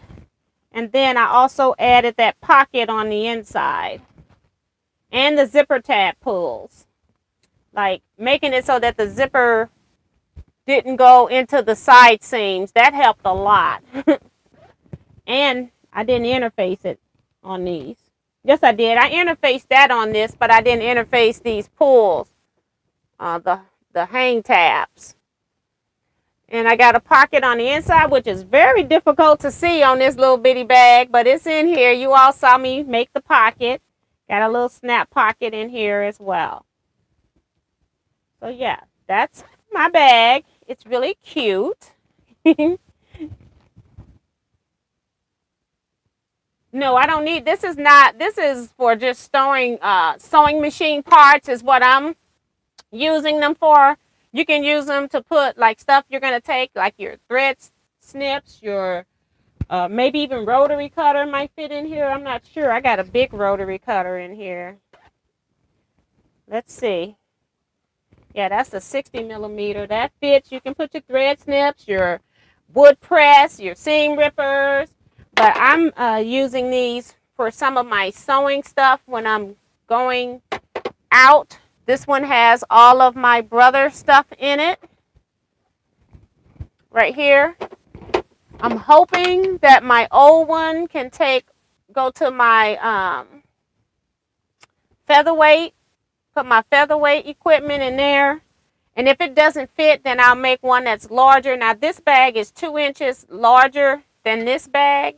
So maybe I just need an inch larger because I wasn't expecting it to be this big. But yeah, but very, very pretty, very I think they're nice and functional. And then, like I said, I've got the difference between this bag and this bag. I'm trying to give them both equal space. Is that this bag is a lot more sturdier because it has Bozo NR foam and Pelon. I don't know what the numbers are. SF 101. I'm blocking right now. I can't remember. And this one, it's all quilted together with the lining. So it's raw edges on the inside, whereas this is a completed finished lining on the inside. So this was the first bag I made, and so I've just been gradually changing them as I'm making them. And again, this bag here, I'll have to get the pattern. Let me see if I can find, let me go out of my chat and see if I can find the video, go into my history to find the information for this bag. Let's see, library, go into my history. I can't remember if I was in here or if I was on television doing that. That's the problem.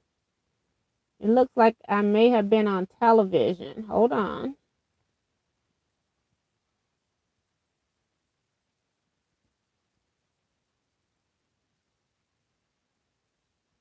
It's not there. Look on this phone. I got all kinds of stuff in here. Let's see. As soon as I pick it up, notifications are coming through. I put it on silence. Go into here because I have so many devices. I don't know what I'm watching what on.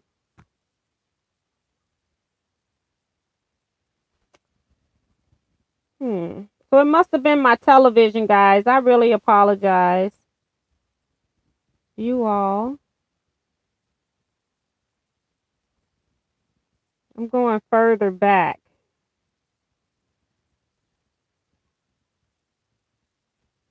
Okay. It's at Christine's Home Affairs. It's the name of the YouTube channel. Christine's Home Affairs.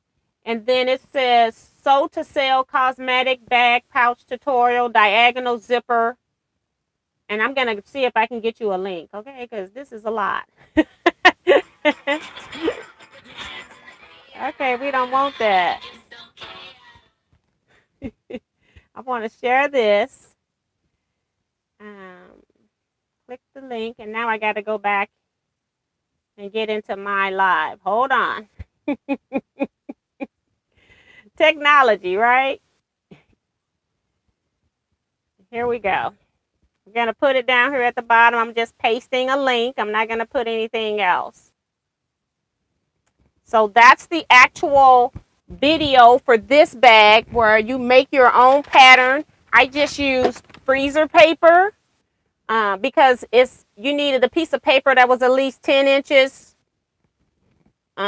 maybe even 11 inches in height and width. So I used freezer paper. And then her pattern made a bag this size. And I've got it stuffed. It's my new travel bag. I just need to change a few of my items into travel size toiletries, and then I'll be all set to use this. But my bag is so dirty. It's a pink bag. And I asked my husband, I'm like, how does this bag get this dirty if it's just in luggage and sitting on a counter? But he talking about, how many years have you had that bag? He wasn't feeling me. But I love my new travel toiletry bag. So I just need to switch a few things out. So I need to make a store run so I can do that. But hopefully, let me get back in the chat over here on this phone. You all are welcome. Lily likes the biggest bag. Yes, I love this diagonal. I love this diagonal zipper like that. And I love the way it opens up. I'm not going to open this up again because I got stuff in here and it was falling out before. And it's like I got this sucker barely able to zip, okay? But I love this diagonal zip. And this was my first time making it, but I decided I was going to use pretty fabrics because I had a feeling I may not make it again. And it was only a little bit cumbersome when you did the zipper because you had to go around a curve. 2 curves, actually. Both of these are curves. You had to go around them. And so you had to be really careful at that point to make sure that your zipper didn't slide and move in those areas. So I used a lot of clips when I sewed this bag. So it was just a little bit cumbersome right there. Otherwise, it was fine. I even used the color zip. Pretty zipper tabs. I am going to make maybe some, either put ribbon or fabric tabs in my zipper holes because these are pretty big. These are not your standard zipper. This is a purse type zipper. These are zippers. I have a whole lot of zippers because I used to make a whole lot of totes with pockets and stuff like that. Just regular tote bags, and I put pockets in them. So I got probably 200 zippers easily. So I'm like, I'm going to use these other zippers too. But I do have a few of the decorative ones when I'm making something that matches them. Like that zipper doesn't match with this bag. It just don't look good. I tried it. So they look better with, the scrap bags like this look better with standard zippers. This one looks better because the color pink was in it. So. Sin says, I saw that video. It's really great and easy to follow. Yeah, does she talk in that video? I can't remember seeing because I watch so many videos from people that don't talk. I think she talks in hers. I think it's other people that don't talk. I can't remember though. You all are welcome. Thanks, Tiffany. I was just about to get it, girl. She faster than I am. I'm sitting up here watching. So yeah. Thanks, T, for the video. I've been listening while working, so I was chat silent. Now I'm driving, so can't chat, but red light allowed me to say so. Thank you, Tiffany. Appreciate that. And Diane is telling people to scroll up for the link. I did put it there, so go back and look for my last post. I'll post it again because it should be able to just paste. I'll post it down there again. It's at the bottom right now for you guys that lost it in the chat with the stuff that's going on in the chat.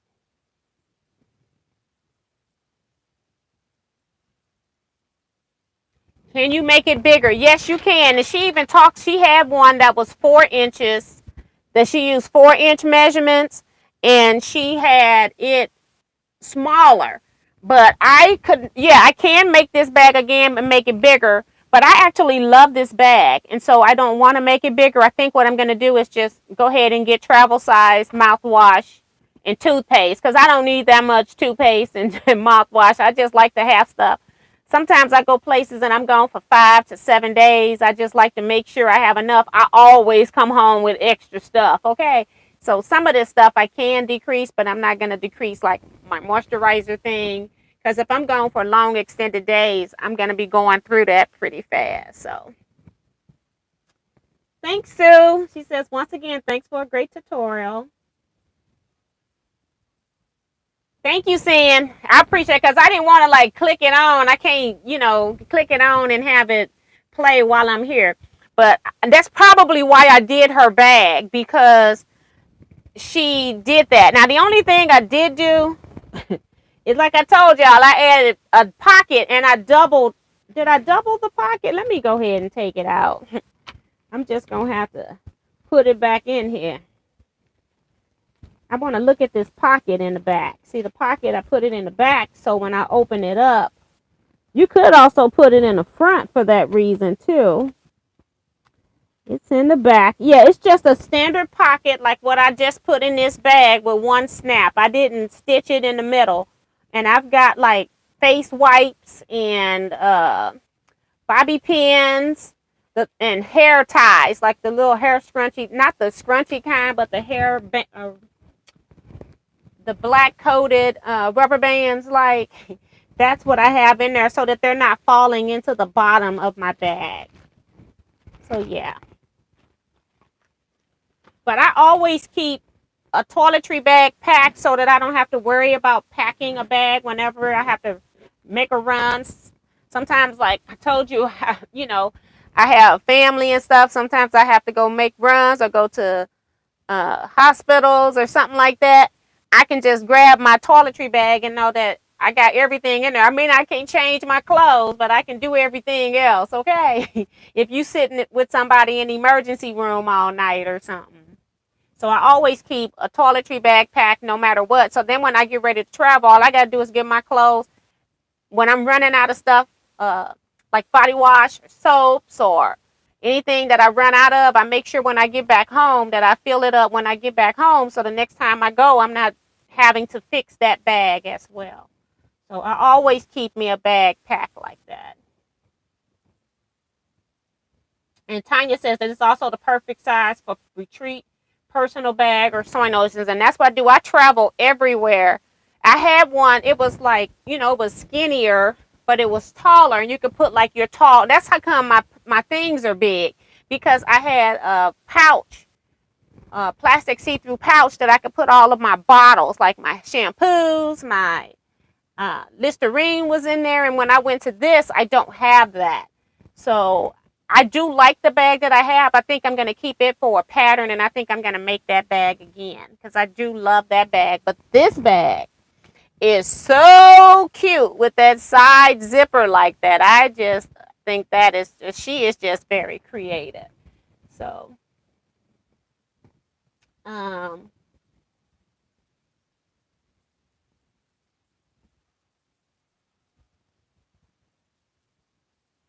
you're welcome, Linda. And I think I said to Carrie and June and Liz and Phyllis G. You're welcome. T, can you get empty bottles and jars cheaper than travel size you can buy?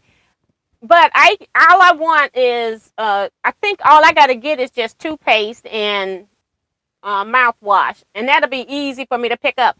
Now, I will say I have bought plastic, like travel size bottles, and those things have leaked, especially if I put my hair oil in them.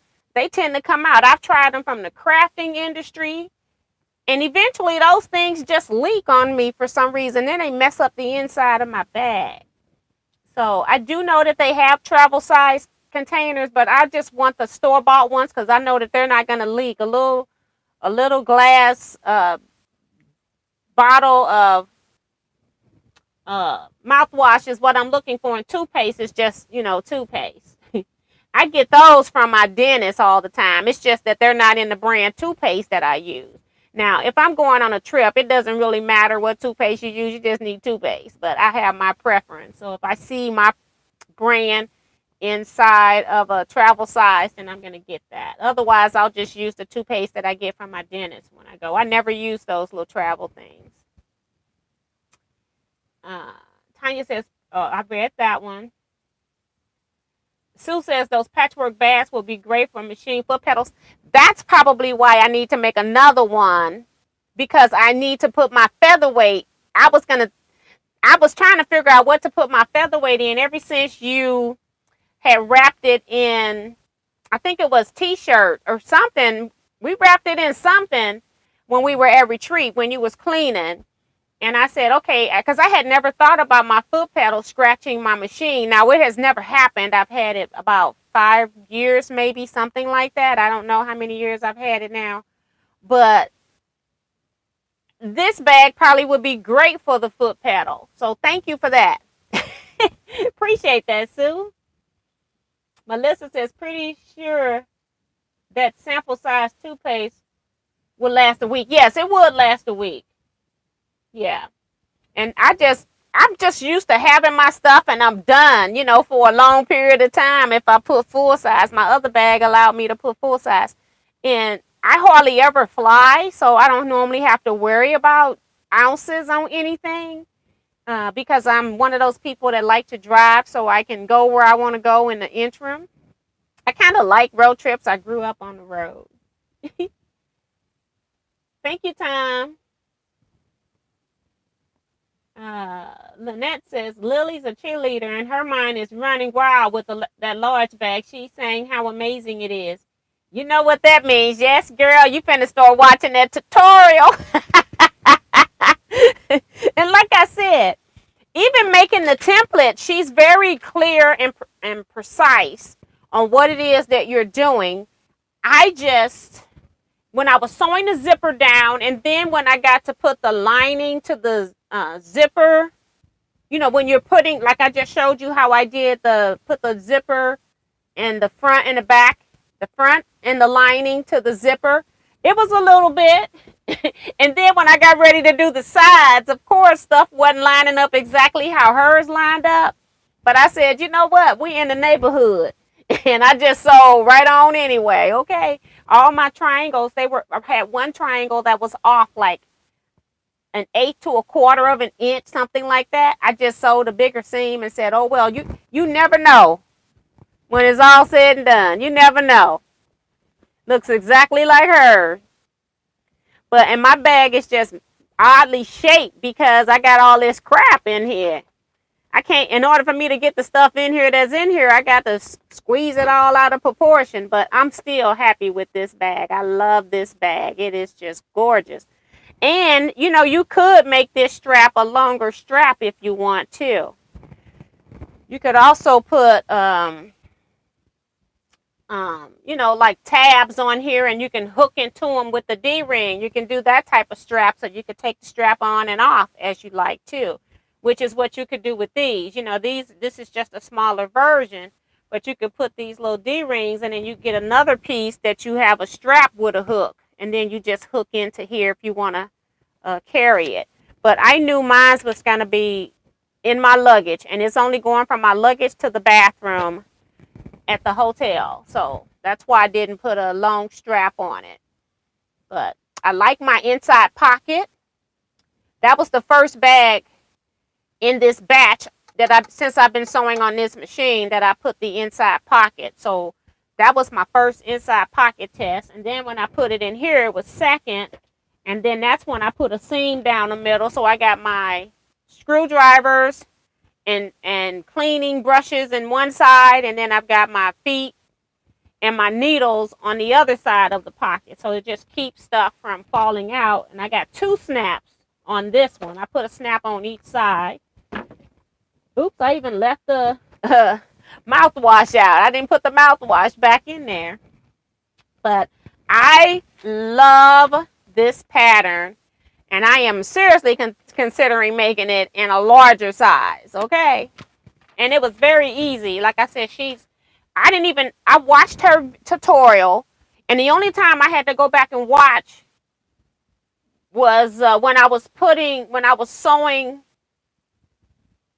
the seam, the side seam, whatever this seam that caught the top and the lining and the bottom. This was the only time, this seam here was the only time that I had to go back and watch her instructions, and that's because I was trying to figure out what she was talking about. But yeah, I love that bag. It is just gorgeous. It is gorgeous. Love it, love it. I'm behind in comments again.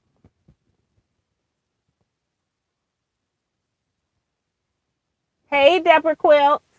You're late in here. You should be in bed sleep by now. And Diane says that it's a great idea. I'm going to keep toiletry bags too. You never know when there will be an emergency. Yes. And anytime I need to just run out the door, I guess my husband's going to be using Secret. Because that's what I use is Secret deodorant. And it's already in my bag. So I'm just grabbing my bag. And I have my bag.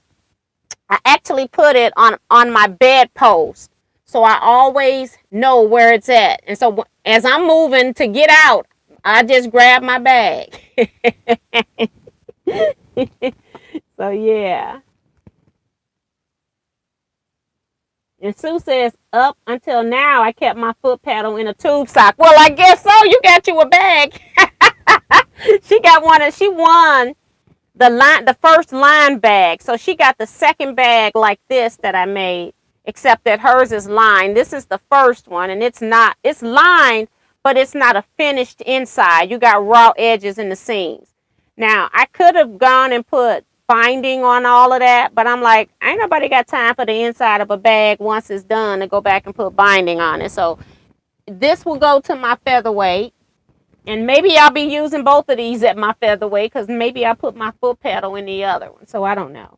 I'm going to go test it and see what I like. And then I can also make another bag in the appropriate size for it too. And I got all of those, my accessories for my featherweight that I need a bag for, cleaning stuff. And if it's in a bag, it's a lot more compact to be going into the case and fitting a lot neater too. So I'm looking forward to that. Stan says, I use WPC for lining as stability and reduces need for interfacing. Yes. And a lot of people are using the,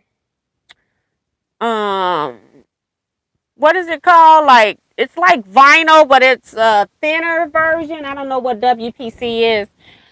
But it's like the lining material that you can use. They even, you can put that on the inside too, and then you can just wipe, and it's waterproof. I don't know what they call it though. Waterproof canvas is what she's saying it's called. Okay, further down. I have a bag that has a lot. I put underwears in. I never know. You never know what, in case you never know. Yep. That's a nice idea too. Are you finished looking for a retreat facility? I had one other place came and give me a quote. It was like just the hotel rooms was $150 plus 20% taxes on top of that. So we're still at almost $200 a night without even having a room. So I never did contact them back. I was trying to see if I got any other bids in. What I did was I went to one hotel chain that had many hotels under their as a subsidiary. And so they put it out to all of their different branches, and I got only one response back so far, so I was waiting. But I think I'm done. I told Kevin last week I was going to do it, but then I said I'll give it another week to see if anything else come in. But we'll see. I haven't decided on retreat yet. But I'm finished looking. Personally, I'm finished looking, yes. Good night, Craft with Love 55. We're going to be getting out of here. We're after 10. And Diane says, pack him one too. Pack him a bag. Sometimes you have to. Well, all I need to do really is just put him a deodorant in my bag. That's what I need to do. Yeah, she said, don't forget your mouthwash. Yep, it's sitting right here. Is that pink fabric fossil fern tea? No, somebody else. I think it was Bonita asking me what.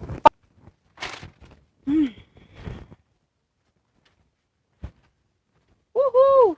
Oh, I want to go show Sheila's gift too. So you all hold up just a minute. This is fossil fern. Fossil fern is nothing pretty about fossil fern. Let me just start with quilt industry. They had total solid fabrics. And back then, I'm going to say solid fabrics were not our favorite fabrics back then. Some of them were very thin. Some of them were mixed with polyester. And so us quilters really didn't like tone on tone print.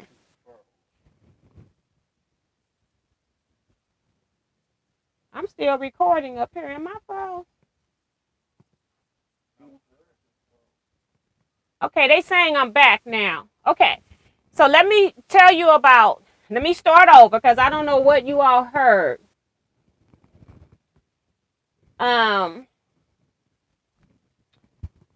Back in the day when I first started quilting, I really did not like tone on tone prints or solid prints as we call them today, the solids.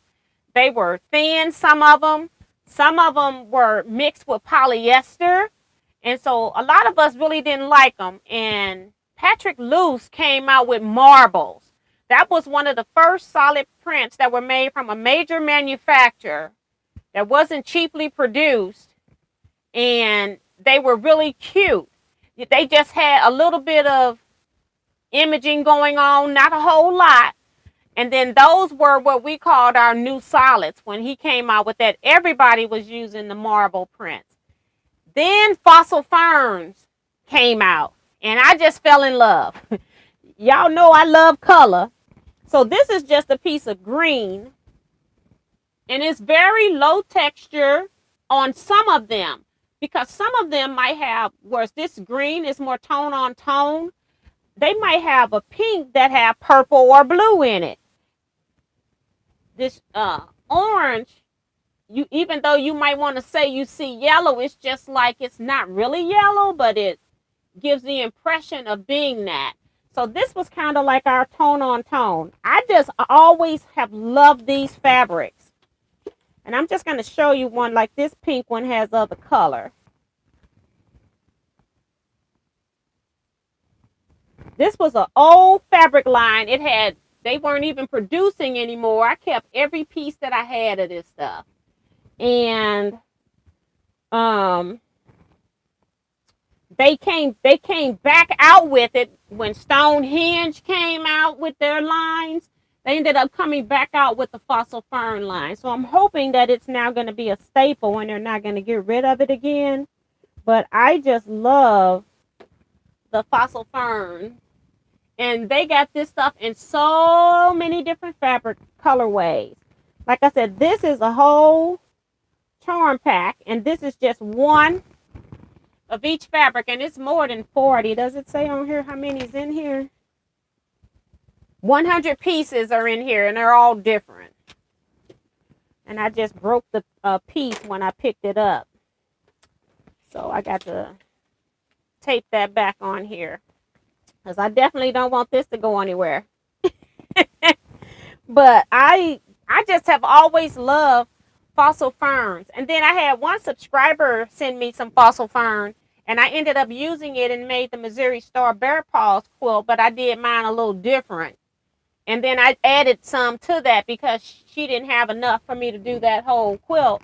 But I added some to it. But it was really nice to have a good start from somebody just sending me. She had like fat 8s, fat 16s, fat quarters. It was just random sizes that she must have had in her stash. I don't know.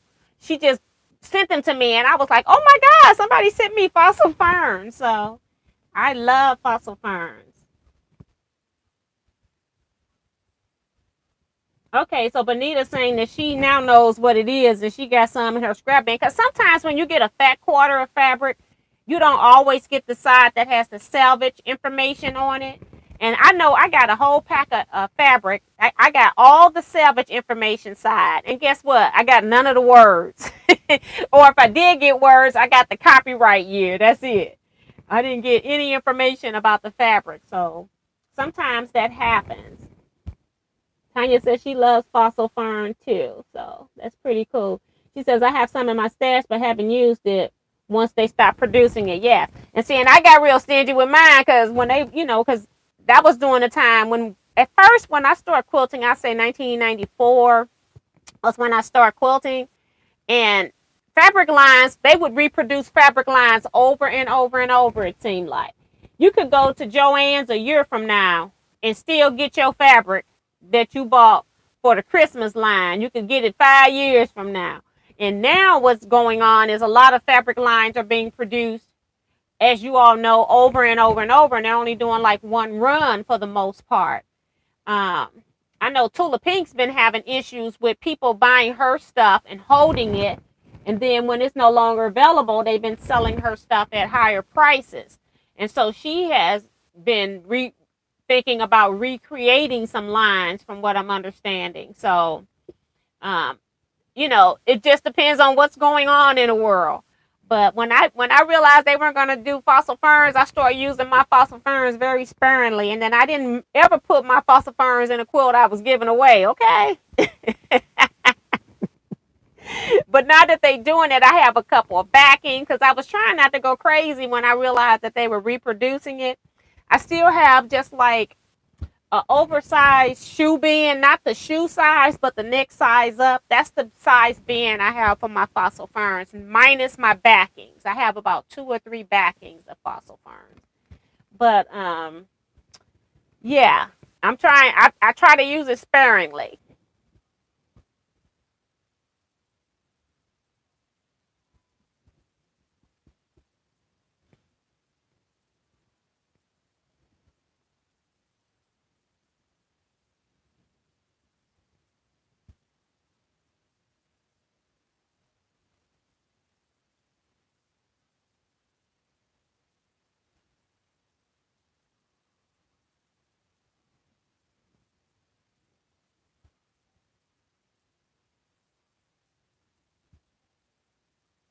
I'm trying to go back and read some of your comments where it was buffering. No one that says, Miss T, you've inspired me to make a bag for my Inkaloom tools. Thank you. Yes, and that's why I said you can do so many things with them, be it this bag that I'm not going to do a video on because this really takes concentration. This one does. And then, like I said, I'm adding in a pocket, trying to figure out where that pocket needs to go. So it was something else. But yeah, I think, and then like I'm saying, I'm using stuff that's sitting in containers, just sitting there, and that I haven't used. So these are a lot of my older fabrics because I haven't even cut any new stuff to go in. I said I'm not cutting anything else until I start using some of the stuff that I already have. So that's what this is all about, is trying to use. But they look cute when you get them all together because you just use so many different fabrics. They actually turn cute. So this was fun. Your backs are great. Good night, everyone. I'm fostering some tiny kittens, and I've got to go give them some more dinner. Good night. Thumbs up. Good night, Sam. Thank you so much. And we're going to go ahead and end here, too. I hate when overbuy just so they can price gouge others. Yes.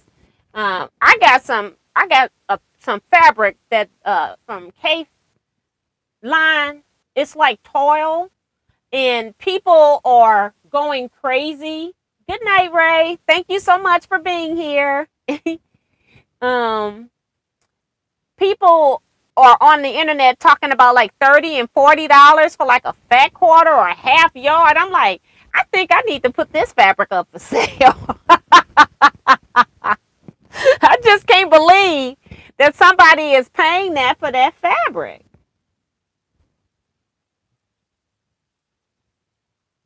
Remo says Tula Pink was upset when she saw one of her prints going what one of her prints was going for. She has changed some lines. Yeah.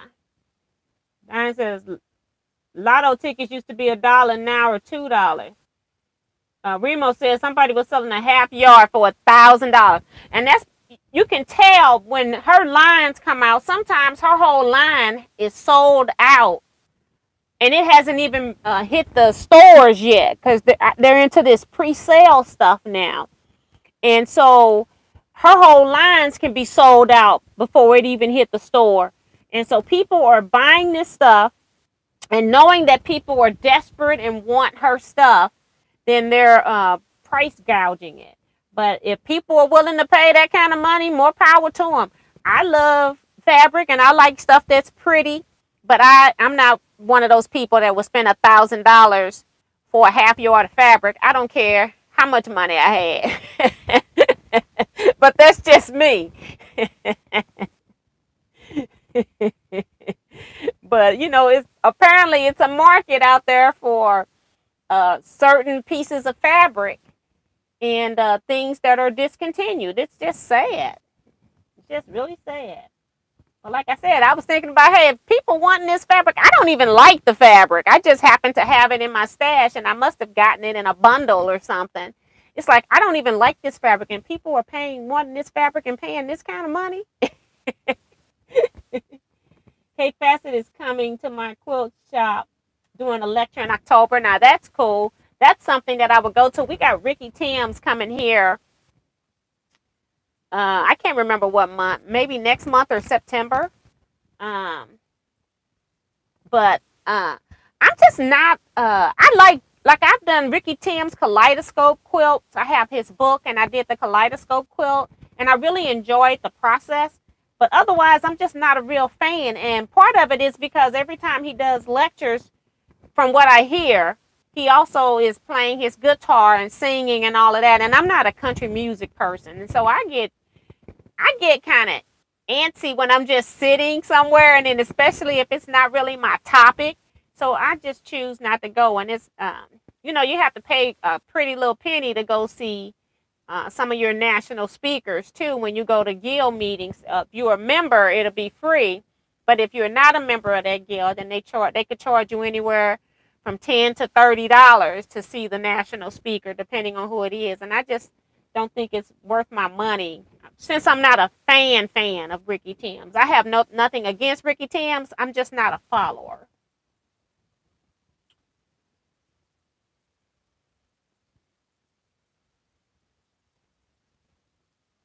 Yep. The older the line, the more money you get off this fabric, Tanya. So Francie says, hi TNT Quilters. Hope everyone is doing well. Hey, so Francie.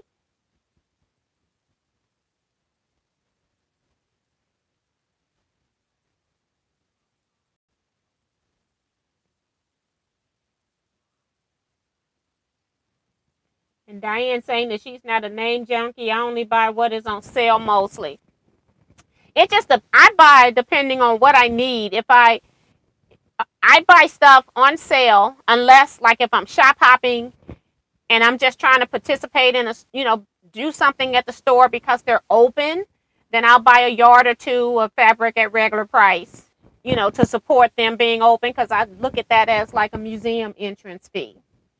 If it's something I'm buying to just put in stash on a, just general, I'm buying everything mostly at that point is stuff that I'm buying is sale stuff. And so I'm going to have a haul. Y'all already know, because if y'all was on Facebook, you all know that Kevin and I went to Murray, Kentucky. We went to a quilt shop. We were trying to go to Hancock's of Paducah on Monday, but they're closed on Mondays, and we didn't know that. Kevin wanted to go. He's never been to Hancock's of Paducah. And so we were trying to do that. I do have some stuff from that. I guess I'll wait and just show Sheila's fabric on Monday. I'm not going to go dip out again and go get that, since I went and got this fossil fern around there. So, what else? I have Murray's. Did I have something else? I think it's, oh, the fabric that I purchased from Hancock's and thought that somebody sent to me. My midnight shopping. I do some crazy stuff when I'm up in the middle of the night. And then I get a note, we got a sale. And I'm like, oh, really? Let me see. And I click on it. And then I forgot that I actually submitted an order. Sometimes I put stuff in my cart and I never go pay for it. And then it's all gone or the cart expires. And then I guess I must have hit buy this, purchase or something. So, yeah. And Remo says, I have to like it. Me too. I don't buy anything I don't like now. My tastes have changed. Like when I was young, like when I first started in 1994, you got to remember there was only certain caliber of fabrics available, mostly calicos. When I got older and the time started changing what the fabric lines were, I went and got rid of every last calico. You all know that I gave you all my Christmas fabric when I rewrapped my fabric about 5 years ago, 6 years ago. Somebody, it might have been more than one somebody, because I know I had a whole lot of old Christmas stuff that come from Joann's, and we had another store that was, what was that store called? I'm blocking the name of it right now. We had another fabric store. I used to go to it all the time, and then they've been closed probably over 20 years. But I got rid of all of that fabric because I got tired of looking at it, because that fabric came out every year. You didn't have nothing, you know. If you was going to make a Christmas quilt, you was going to have to buy this fabric. That's just how bad it was. So, and I called myself at the time getting the best of the worst. So I got rid of all of that. But it's like if you add some newer stuff to it, you know, you have a whole different style of quilt. But I just got tired of looking at it because I had been using it for 10 years. It's like, you're out. So I went through my stash and really got rid of everything that I had that I was tired of looking at. I gave it to all of you all. I gave some to anybody, and then I did another round where I did to new quilters. I probably sent like 10 boxes of stuff to people easily, of fabric. Trying to get rid of it. So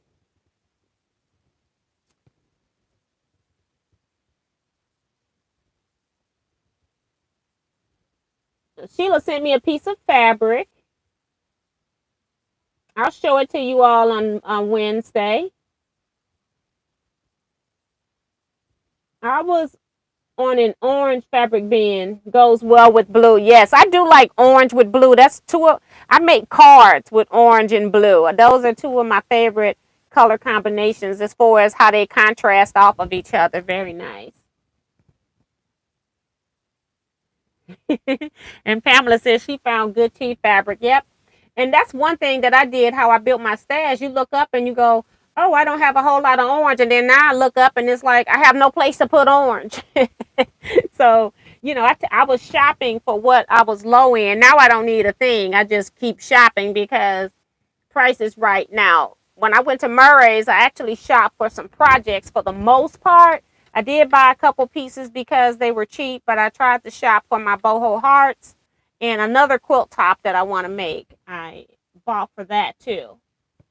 I've been looking at this quilt hanging in, I think it's Quilted Fox, the Quilted Fox store here. Been looking at this quilt for years.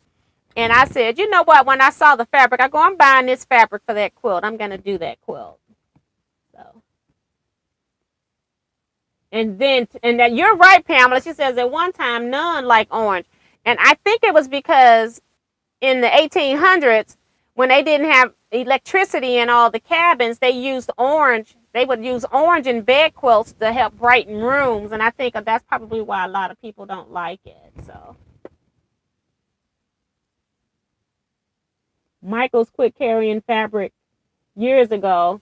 Yeah, but then Michael's bought the Hancock's fabric. So they've been selling fabric online. And some people say that some of their local Michaels have fabric in it. Now, I've never looked. I don't think the St. Louis stores have fabric, but I don't go in Michaels that often either. They could have it in there and I not even know it. So, but yeah. So we're 30 extra minutes in, guys. So we're going to go ahead and end here. I actually enjoyed talking and chatting with you all, but I didn't do a whole lot of that earlier in the night. That's why I'm doing an extra half hour here. because I did want to chat with you guys. That's part of my fun in being here. Not just, I do like teaching and showing you all stuff, but I also like chatting and talking to you guys and seeing what's going on in your life.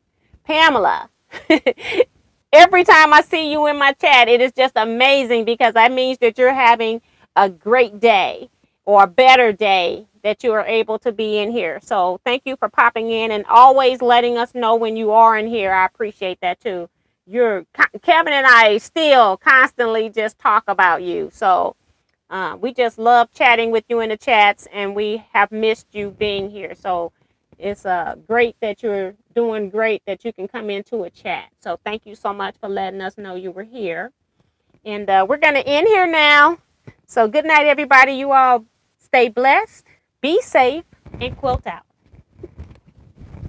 For my new people, I'm on Wednesday at 7 p.m. Central Standard Time.